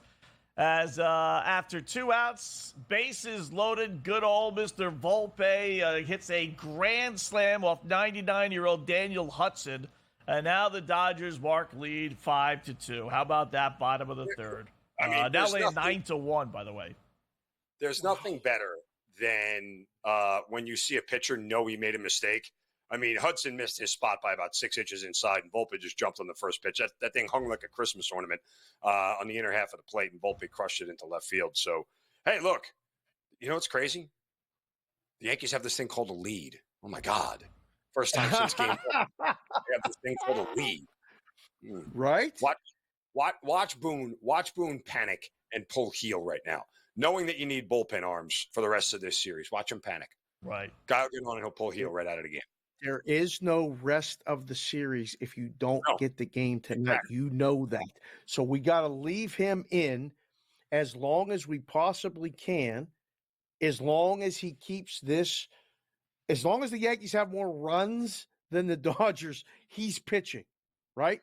Like, we need to get through today because we're going to hand the ball to Cole tomorrow and say, go win the last home game of the season so we can get on a plane and go to L.A., and get a Rodon, like on the road. No, feel good. That like on the road is like he gives up home runs. Like it's not Kurt Schilling in that situation. Like it's Wetzel.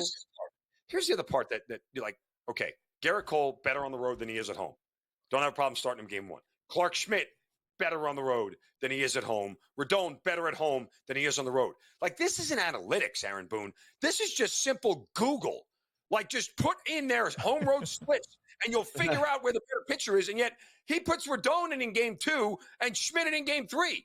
Like, it's maniacal how he manages a baseball team. I've never wanted a man to lose his job more than Aaron Boone. Oh, man. Hey, Dodgers plus 520 now is not a bad little bet. Or if you want to go conservative, 2.5 runs plus 128. Do it. Because I think they're going to go to the bullpen quick. Because I think in the back of his mind, he's saying, all right, I got Garrett Cole tomorrow for 7 innings. What's the over right now? 9.5?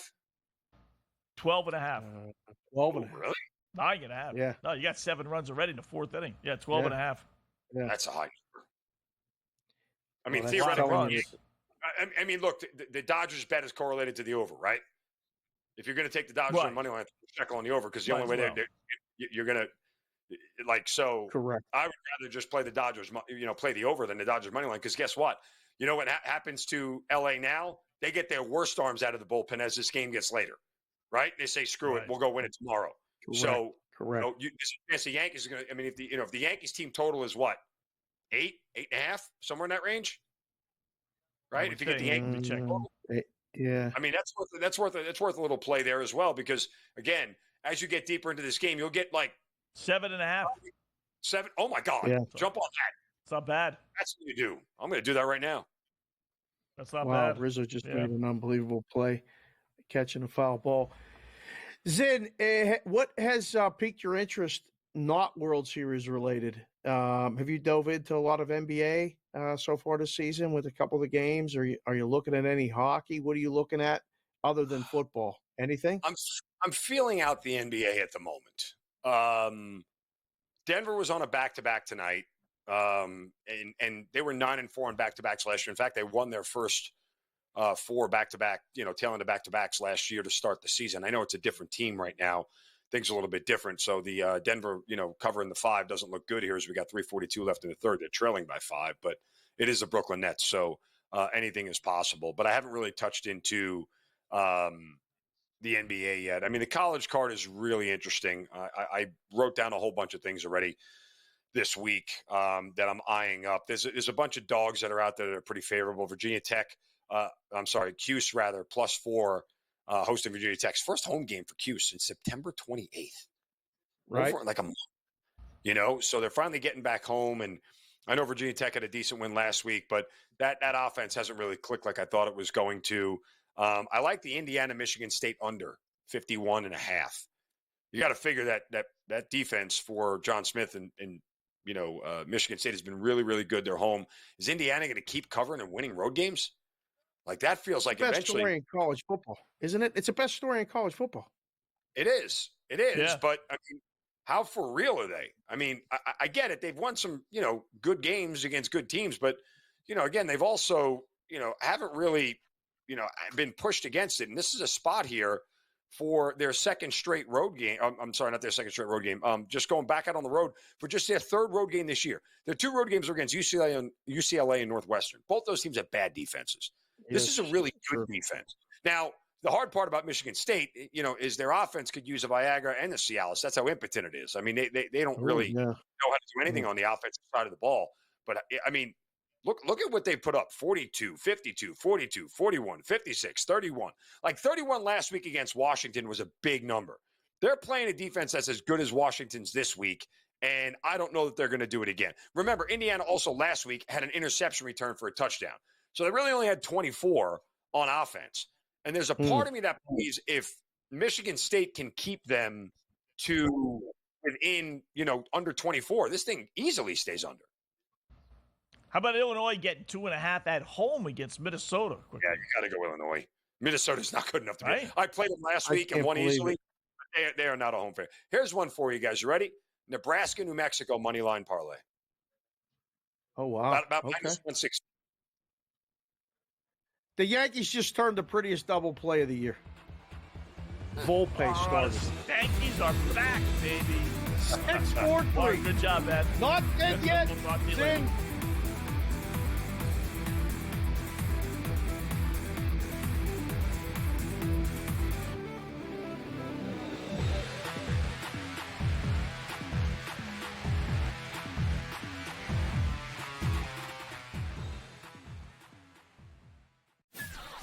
That kid on the two-point conversion play was wide open on the right side of the end zone, and the kid threw it about 15 rows over his head. People crystallized Georgia and Alabama. They put them on the shelf above everyone else, and they're just not there this year.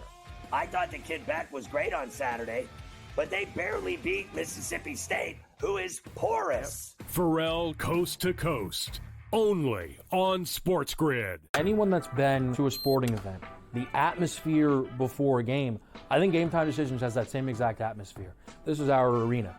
This is what we do. There is going to be an energy to Game Time Decisions that you will feel night in and night out. The excitement you get when you lock your bets in, when you're figuring out what you want to do, we can zone in on the biggest games each night. I want this to be the place that people come to before the games start so they feel as ready as possible to lock in their cards. We are going to hit every single one of those markets that you need to know about. We're going to go through every single thing, and I've got a great team behind me that's going to help me get the job done. There is not going to be a better place, I promise you, than Game Time Decisions to get that new information, react to it, and be able to then bet accordingly. We will have everything at our disposal, and we will use that to our advantage. I'm Kevin Walsh. Tune into Game Time Decisions from 6 to 8 p.m. Eastern on SportsGrid. Look, Aaron Rodgers, it does seem like he really enjoys, people like us, Vinny, talking about him. I don't know what's going on here with Aaron Rodgers. I think there's some frustration settling in, and the Jets were not supposed to be this bad of a defense, right? They've had a lot of injuries. Maybe that's the thing here. Robert Saleh's influence is there. I know they have their defensive coordinator running things, but now he's distracted. Newswire, only on SportsGrid.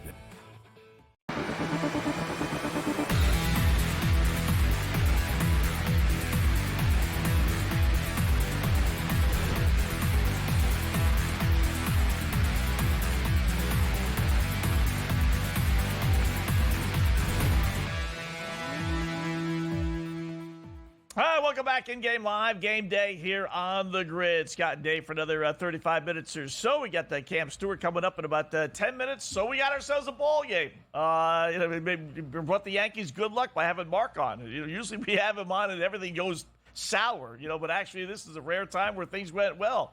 So this is, it's amazing.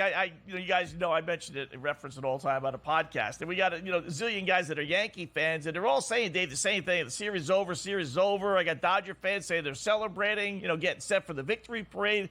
I'm like, guys, take it easy. This is the quintessential thing is what I talk about with this 2-3-2 format.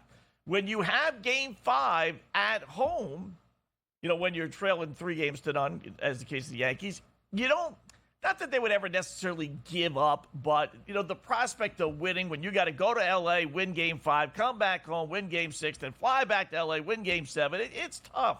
You're demoralized after losing Game 3. But when you know in the back of your mind, all right, let's win Game 4, and we still got Game 5 at home, we'll go back to L.A. down 3-2. We can win. Who knows? And you do have Garrett Cole, kind of like with the Red Sox with Schilling and Pedro. It wasn't over in my mind at all. These Yankee fans even saying it was done. So 5-2 they're leading. This would be a tough way to end the World Series if they were to blow this one. It would, but I don't think they will. Minus 1,400 on FanDuel. That's a crazy number. Wow. I will say that. Yeah. Again, the Dodgers kind of showed their hand, said we're going to a bullpen game today. We don't even know how many guys we're going to throw, how many innings each one's going to go. So, listen, they got the big hit, and it didn't come from Judge, Soto, or Stanton. It came from Volpe. Okay, now we got a ball game. Let's go. Let's go win a game. We'll win another one tomorrow. Everybody will show up. It'll be the last game at Yankee Stadium, win or lose on the season. I did not know that they play New York, like every game, win or lose. I was watching the Yankee game last night, and they lost, and they're still playing Frank Sinatra on the way out. Like, I thought it was a winning only deal. Like, they don't play I Love L.A. after the Dodgers lose. Like, everybody just gets up and leaves. They say, thank you for coming to Dodger Stadium. Isn't that strange? I always thought that, too.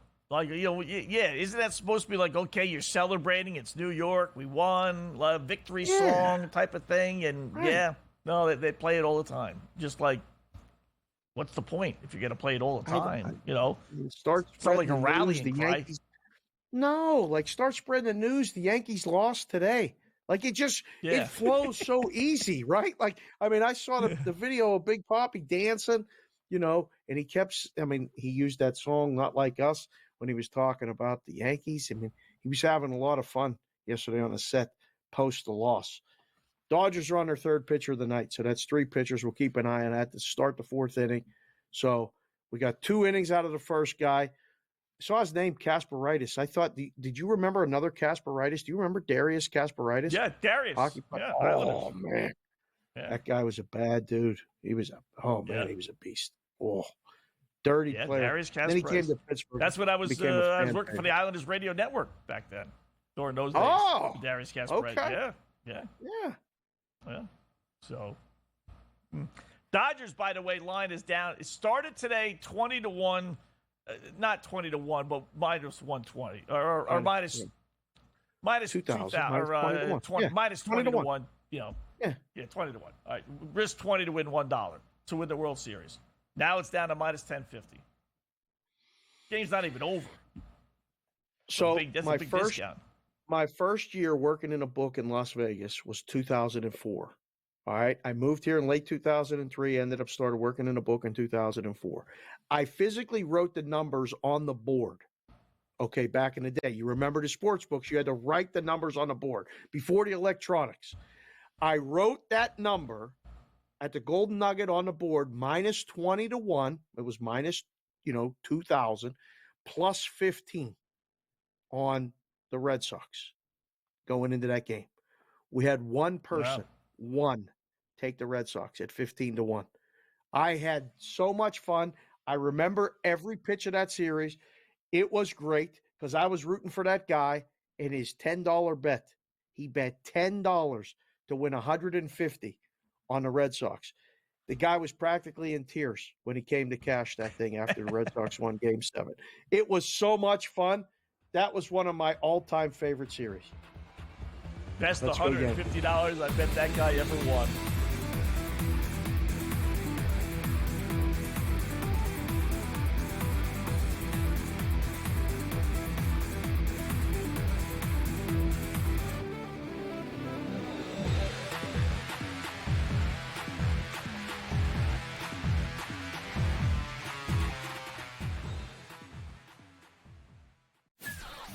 That kid on the 2-point conversion play was wide open on the right side of the end zone, and the kid threw it about 15 rows over his head. People crystallized Georgia and Alabama. They put them on the shelf above everyone else, and they're just not there this year.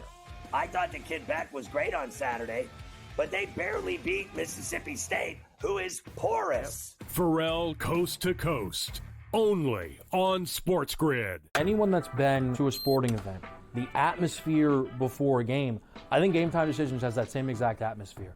This is our arena.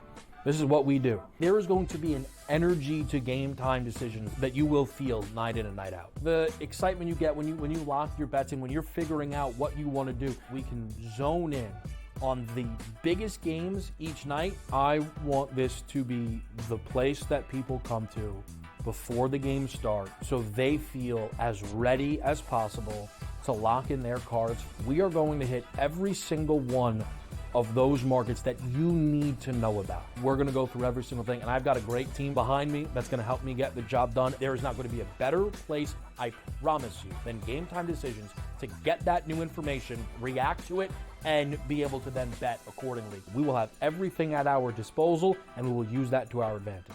I'm Kevin Walsh. Tune into Game Time Decisions from 6 to 8 p.m. Eastern on SportsGrid. Look, Aaron Rodgers, it does seem like he really enjoys, people like us, Vinny, talking about him. I don't know what's going on here with Aaron Rodgers. I think there's some frustration settling in, and the Jets were not supposed to be this bad of a defense, right? They've had a lot of injuries. Maybe that's the thing here. Robert Saleh's influence is there. I know they have their defensive coordinator running things, but now he's distracted. Newswire, only on SportsGrid.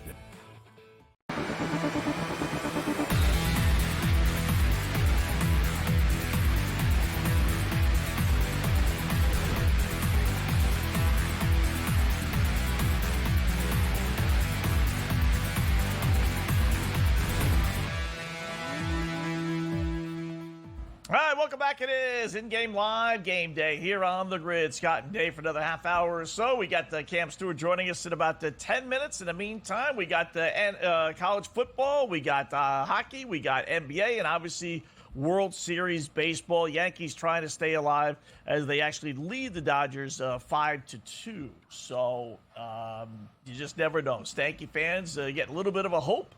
I don't know about the Islanders or Rangers. How's our New York parlay doing tonight, Dave?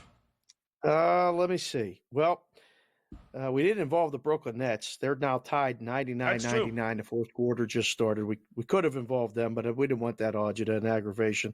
So, wow. Okay, the Islanders are still trailing 2-1 to the Ducks. 2 minutes left in the third, and the Rangers are still trailing the Washington Capitals 4-3 after 2. The Wild lead the Penguins 4-3.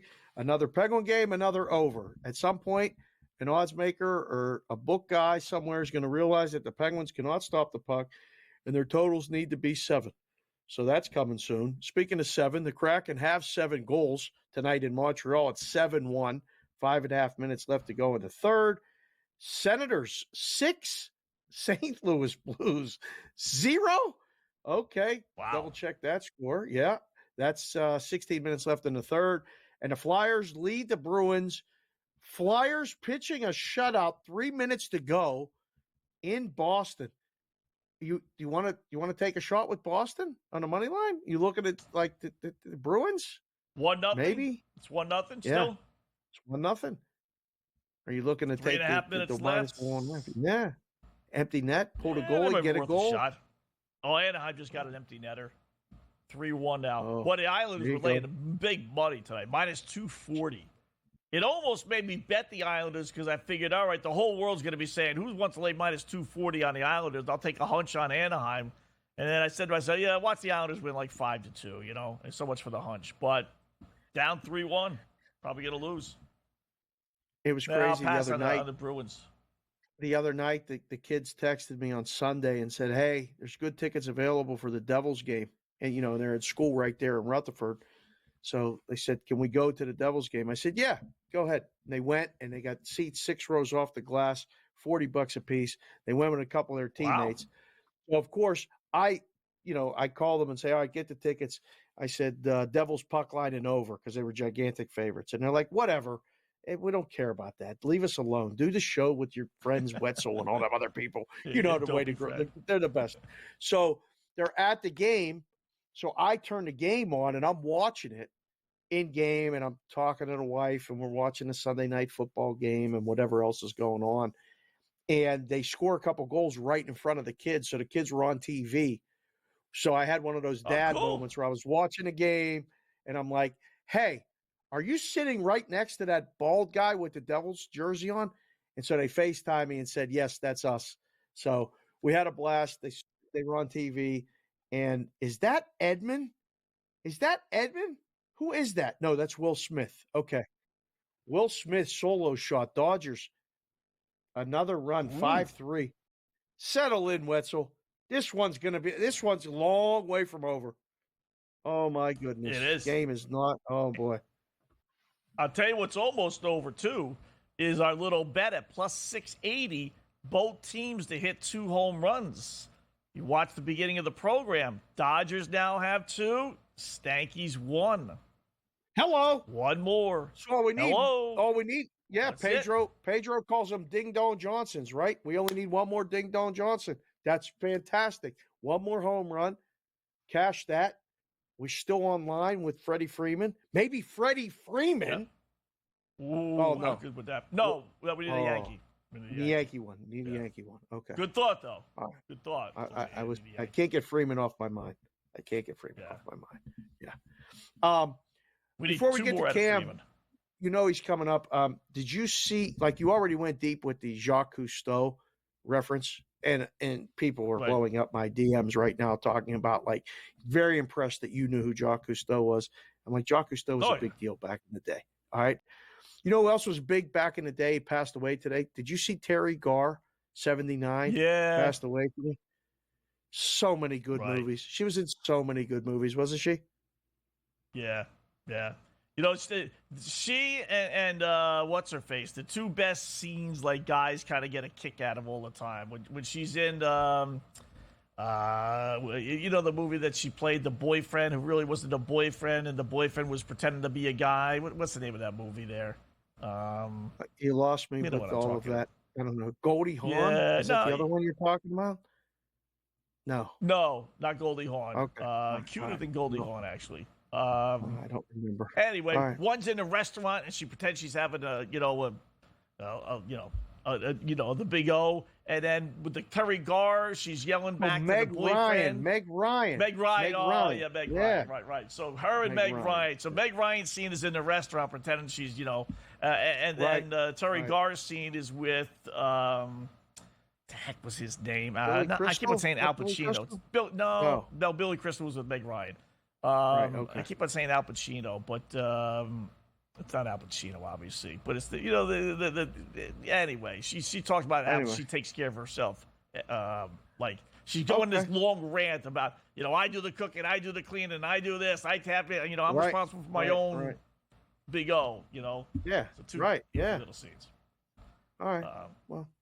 So anyway, that's good. We veered off the path there. So a little bit. I just got a text from people Zeno. know who I'm talking about. Yep. Zeno said, I told you that Boone would pull heel. And he was right. They just did. I figured he would. Because in the back of his mind, he's saying, I got 7 innings out of Cole tomorrow. So I'm going to use my bullpen today. And then he's got the off day. Wow. So I figured that. Do you think what Cam's coming on next, and you were Dustin Hoffman? There we go. See, that's what happens when you get older. Sometimes it just comes to you. You just blurt it out. Yeah. So I'm glad you did that, because if you'd have waited until the commercial break, you'd have forgot again. I know. Exactly. Do you think that Cam had S.J. Sharkey yesterday in anything? Like them coming back that hurt you? It was one of those ones that left a mark and everything. Like Cam swore off S.J. Sharkey. When he comes on, would you bet? I will say no, and he's going to be mad that he did not have San Jose. That would be Cam, right?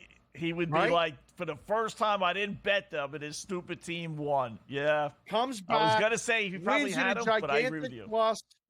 I'm telling you, I'm gonna say when we ask Cam, did you have SJ Sharkey last night? He's gonna say no, but I wish I did. I bet him straight for 2 years, and we're gonna ask him tonight, and he's gonna say absolutely not. I'm not betting him tonight. They're not winning again. No way. Oh, that's where I disagree. I think he didn't have him last night. I agree, but he's definitely betting them tonight. He's going to go back You onto think the he's gonna well come back? and try. Yeah, try to All make right. up what he lost last night. Yeah, definitely. Oh man, I don't know. That's against. We're gonna have to show him your bet. I mean, you've involved the Kings with everything. I don't know. Yeah, that would be like him though. I can definitely see that. I can. 8-2 Seattle. Philly scored an empty netter, 2-0. Bruins. It's not happening for Boston so far this year. It's just I wonder if they kind of finally hit that wall. Yeah. You know? The Penguins they just lost 5-3, and they had the guy come back and, celebrated him coming back. Hey, Freddie Freeman, base hit, by the way. Oh, no, that was Ohtani. Wow. Never mind. Oh, my. Oh, no. Oh, okay. Oh, boy. First and second. What happened?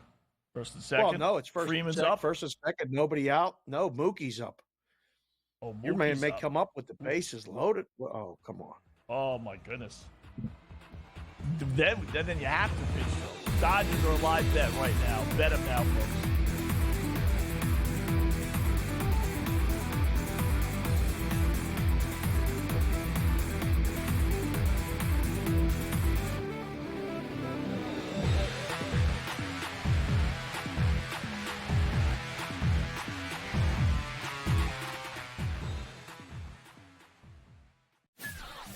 That kid on the two-point conversion play was wide open on the right side of the end zone, and the kid threw it about 15 rows over his head. People crystallize Georgia and Alabama. They put them on the shelf above everyone else, and they're just not there this year. I thought the kid Beck was great on Saturday, but they barely beat Mississippi State, who is porous. Pharrell Coast to Coast, only on SportsGrid. Anyone that's been to a sporting event, the atmosphere before a game, I think Game Time Decisions has that same exact atmosphere. This is our arena.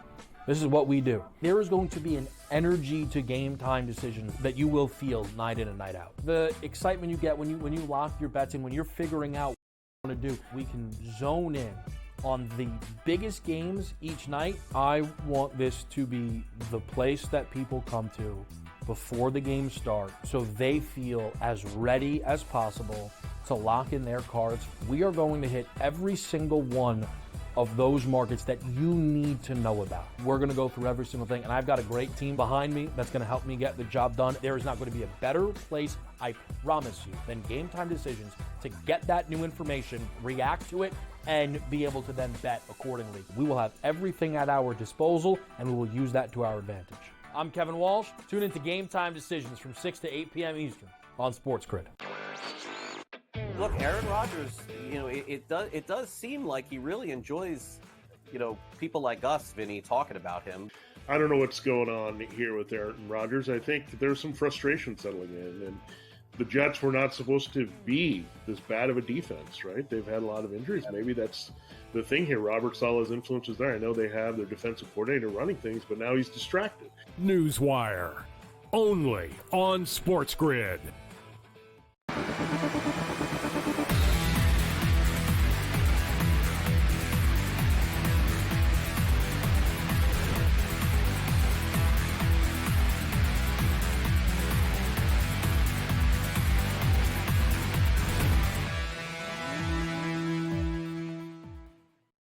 All right, welcome back InGame Live. Game day here on the grid. Trying to figure out what's going on in this Dodger Stanky game.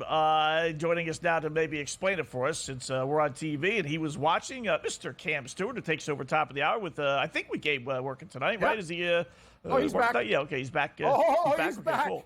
We're back. Yeah, I'm sure he is. You should have heard him last night. Hey, these Giants are killing us. He's like, I got no voice. The Giants. God, this team sucks.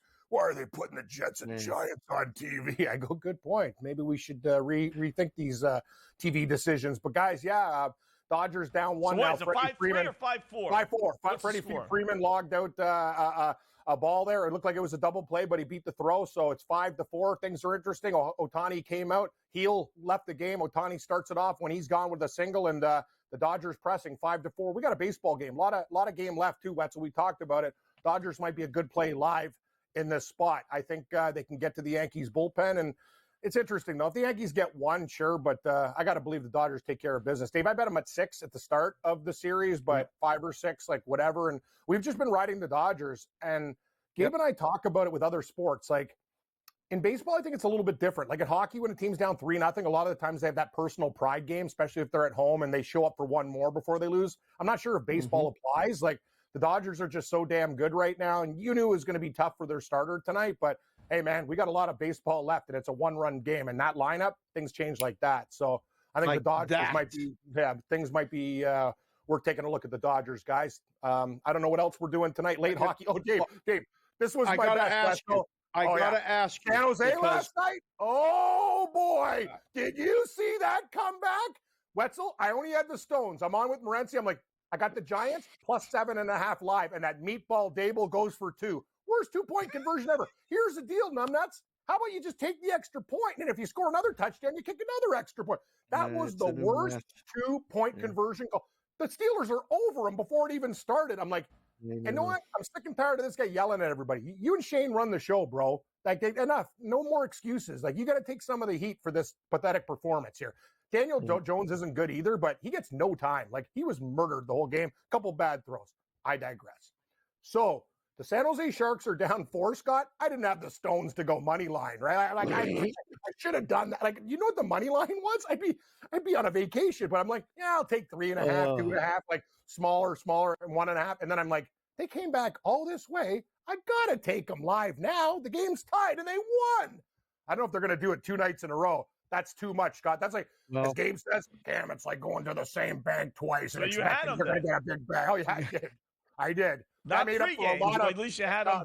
Oh, yes, Right. yes. In-game. Yeah. Let's just say that, Scott. That plus whatever made up for a lot of, little stupid clicks. Yes. Ooh, they're due, whatever. Right. But tonight, I lean over in this spot. They have no. Vinny, show him the graphic. Show him the graphic because this is the same game parlay. This is right. This is the same tonight. I'm with Wetzel tonight, probably. But I might bet up San Jose live if you give me a good enough number. Kings and Reg, yes. Over 3.5 goals, yes. I think the score is going to be probably 5-3 Kings, maybe on an empty netter. First 5 minutes goal, no. Don't mind that. First period total, yeah, I think we can get over to 2. 1.5. Yes, minus 1,100. To score is that gigantic minus. minus. Sorry, you remember, I'm young. Like when people text me with these abbreviations, I'm like, can you speak English, kids? Oh, Dave, I'm like, my brother's kids are sending me stuff. I go, what the hell is T-L? I go, why don't you spell it out for old Uncle Cam who's 50, you morons? Anyway, honest to God, like I know some abbreviations, but some of these new ones, I'm like, please, I don't know what you're talking about, children. Make it easy on me. I got enough problems. We're betting all the time. So just Uncle Cam needs it nice and simple. I like it, Wetzel. I like the over. I think that you can't lay that juice with the Kings. So maybe in regulation with the over. Basically, guys, it's 6. And it's a good number. If it was 6.5, maybe you take a shot with the under, Dave, and then you can come back. So the books aren't stupid. They lay out a flat 6 for you and go, you do what you want with it. Yeah. Oh, of course you do. I had Utah last night. No, man. You know the thing. You know me, too. Like we have regulation. We have Kurtz on. And I can tell you literally when I do the show, I go, okay, Kurtz, I know what you did tonight. The public parlay. Islanders and Kings. Utah. Like I look at the 2 favorites on the board and go, you parlay them. He's like, yes, you're correct, Cameron. Yes. I'm like, okay. Now I just know what it is, guys. I'm starting to figure another angle I like to take in hockey. I love when teams lose the night before and play the next night. I don't care. If they lose, they come back and win. And I got to tell you, Dave, that line with the Leafs, and I don't bet the Leafs all the time now. I know another simple lesson, guys, with the Leafs. If they play Columbus, crap teams like Kraken, any of those teams, when they play good teams, they'll get up for games. Undefeated Jets, a Canadian team on the road. That's when you take the Leafs, Scott. When they, you know what they do? They're like that guy that has to get punched in the face in a fight first before they wake up. Like they don't even take these other and it'd be nice if they. That's their problem. They don't take every night or every game at a professional level. But that's when you like little things you do with certain teams. That's the angle when they're playing like a big, good team and ready to go. Like they murdered Tampa Bay this year. Good team. They'll play Florida tough. Good team. Like, you know what I mean? Rangers beat them, but like teams like that, that's when you get on board. But yeah, you guys betting this CUSA football? It's enough to make me sick. You think the Giants game was last night? We got to bring them. I'm going to tell you something, Dave. I got a petition. Like, you know, they have like left versus right partisan chicken wings or whatever, and I'm down with both parties. We need to bring back the MAC. I'm done with CUSA. I love the Ohio Bobcats versus Western Michigan, Eastern Michigan versus Toledo. I am done with these Sam Houston State, Louisiana. Enough, guys. This conference, like, it is driving me to insanity. I love MAC. I'm good with no football on Tuesday. Like, can we just do one day? Like, No, Dave, we can can't. just catch up? I disagree with you there. You need it? Yes. It's like an addict needs his stuff. Yes, I want football every night. That's right. But do we have to have CUSA games every night? Can we mix? I know. Can we do something else? Scott, you're on my side for this Did one. like More Louisiana football, tonight, though. I must say, Yeah. I did like Louisiana getting 3.5 and then leading 14-6. Yeah. Interesting. So. Interesting. Golden State or New Orleans? No Wiggins or Steph Curry. I mean, how's Golden State going to win? I don't really love the game, Scott. How's Brooklyn doing? I took them against. You know what? The Denver Nuggets are. The Denver Nuggets are a hard fade. Hard fade. The Raptors covered against them, and like I'm telling you, they don't look right for a while. Hard fade till they get it right. Lean Pelicans, guys, but it's not a game I love. Too much on the baseball. Let's roll. All right, Cam and Gabe, top of the hour. We'll close up shop next here on the Grid. Take care, guys.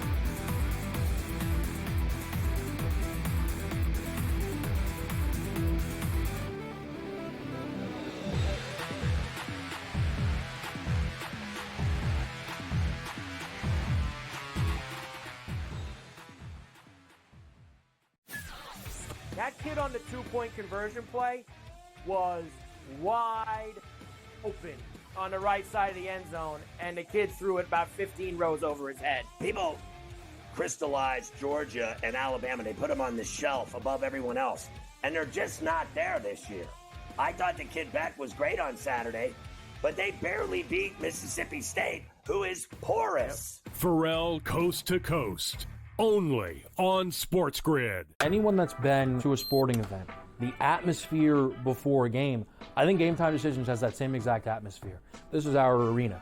This is what we do. There is going to be an energy to Game Time Decisions that you will feel night in and night out. The excitement you get when you lock your bets in, when you're figuring out what you want to do, we can zone in on the biggest games each night. I want this to be the place that people come to before the game starts so they feel as ready as possible to lock in their cards. We are going to hit every single one of those markets that you need to know about. We're going to go through every single thing, and I've got a great team behind me that's going to help me get the job done. There is not going to be a better place, I promise you, than Game Time Decisions to get that new information, react to it, and be able to then bet accordingly. We will have everything at our disposal, and we will use that to our advantage. I'm Kevin Walsh. Tune into Game Time Decisions from 6 to 8 p.m. Eastern on SportsGrid. Look, Aaron Rodgers, it does seem like he really enjoys, people like us, Vinny, talking about him. I don't know what's going on here with Aaron Rodgers. I think there's some frustration settling in, and the Jets were not supposed to be this bad of a defense, right? They've had a lot of injuries. Maybe that's the thing here. Robert Saleh's influence is there. I know they have their defensive coordinator running things, but now he's distracted. Newswire, only on SportsGrid.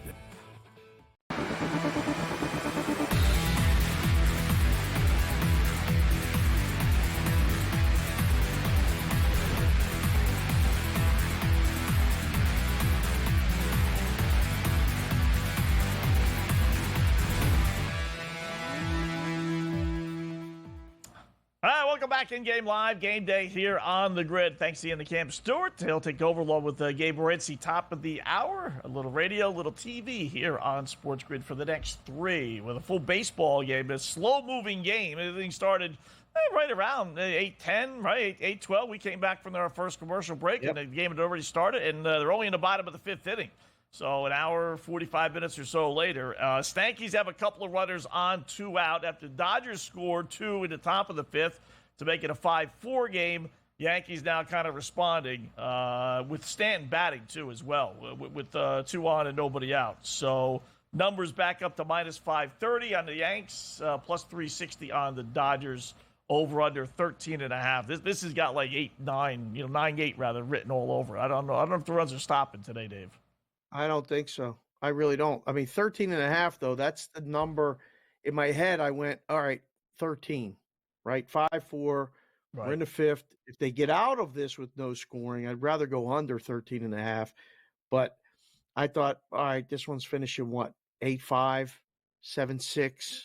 You know, those quick combinations, it's what I used to do when I would sit there and make these numbers and watch the algorithm work and try to throw it up and juice one side and do all that other thing.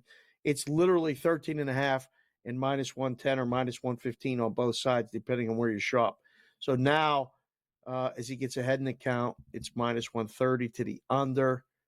He must have made it out. And yeah, that's swing and miss. So strike out, 2 out. That's it. Yep. So that moves the juice to the under. All right. We're going to reconvene tomorrow night right here. You guys will do the show on Friday without me. I'll be in San Diego at the Del Mar racetrack for the first day of the Breeders' Cup. But will we have a baseball game to talk about tomorrow, Scott Wetzel? Yes or no? I think we will. I did like them a little bit today. I like the over a lot, but I just didn't think they would lose 4 straight. I just didn't. And the way everyone was talking about how the series was over, it's just like it's not over, And it was bullpen by committee game, and it's obviously not working tonight for the Dodgers. So I do think the Yankees will hold on and win. Okay. They're going to have to fight. It's not over, but I think they find a way to get a win, Dave. What about you? As a baseball fan, I hope you're right. But as someone who's sitting here watching all these games and being here with you and watching the way things have been happening, I think in a couple hours, maybe an hour and a half, if it lasts long, we're celebrating one of the best MVP tickets I've ever seen. Scott Wetzel right here on SportsGrid, 33-1, Freddie Freeman. That one will be in the bank, and then you'll have a bunch of arsenal to look at for tomorrow and the weekend. Are you looking forward to the Penn State-Ohio State game as much as me? I can't wait. I am. Why? I'm glad you brought that up because I wanted to get your thoughts. How is that getting to 48 points? We don't know who's quarterbacking for you guys, right? So the backup could still be in there. I mean, even if it is the starter, how are they getting to 48? Ohio State's offense has been, mediocre. Not great anyway. Yeah. Right? It's an underplay. Yeah. It's Tuesday. You're giving out winners every day of the week, and, we're talking about lines. I like the under in a game. Listen, I'm pumped up. I am so excited for that game. I really, really am. It's been so many years, like I said, watching Ohio State get to this point and then just step on Penn State, end all the hopes. I'm going to be very, very excited. Oh, it's disgusting. Please, I don't want to hear the negative stats. I know you're going to come with a bunch of stats for tomorrow to talk about. Please find a couple positive Penn State ones.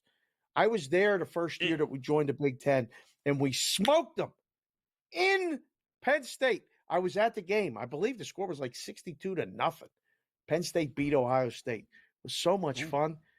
That was 20 years, 30 years ago. That was 30 years ago. Oh, my God, am I old? Yeah. Does Ohio State get in, or no? Does Ohio State get in with 2 losses or Penn State with 1 loss if neither play in the conference championship game? Penn State better get in with 1 loss. Yes. No? They're out? You're pushing them out? What is that face? Well, they got to beat somebody. They got, Big Ten is down. They don't play Oregon. If you lose to Ohio State, who they really beat? I don't even know who you are. Ohio State. If you lose to Oregon and Penn State, who you really beat? Right? Berth in the tournament could be on the line. We'll talk more about it tomorrow, folks. For your day. Bye.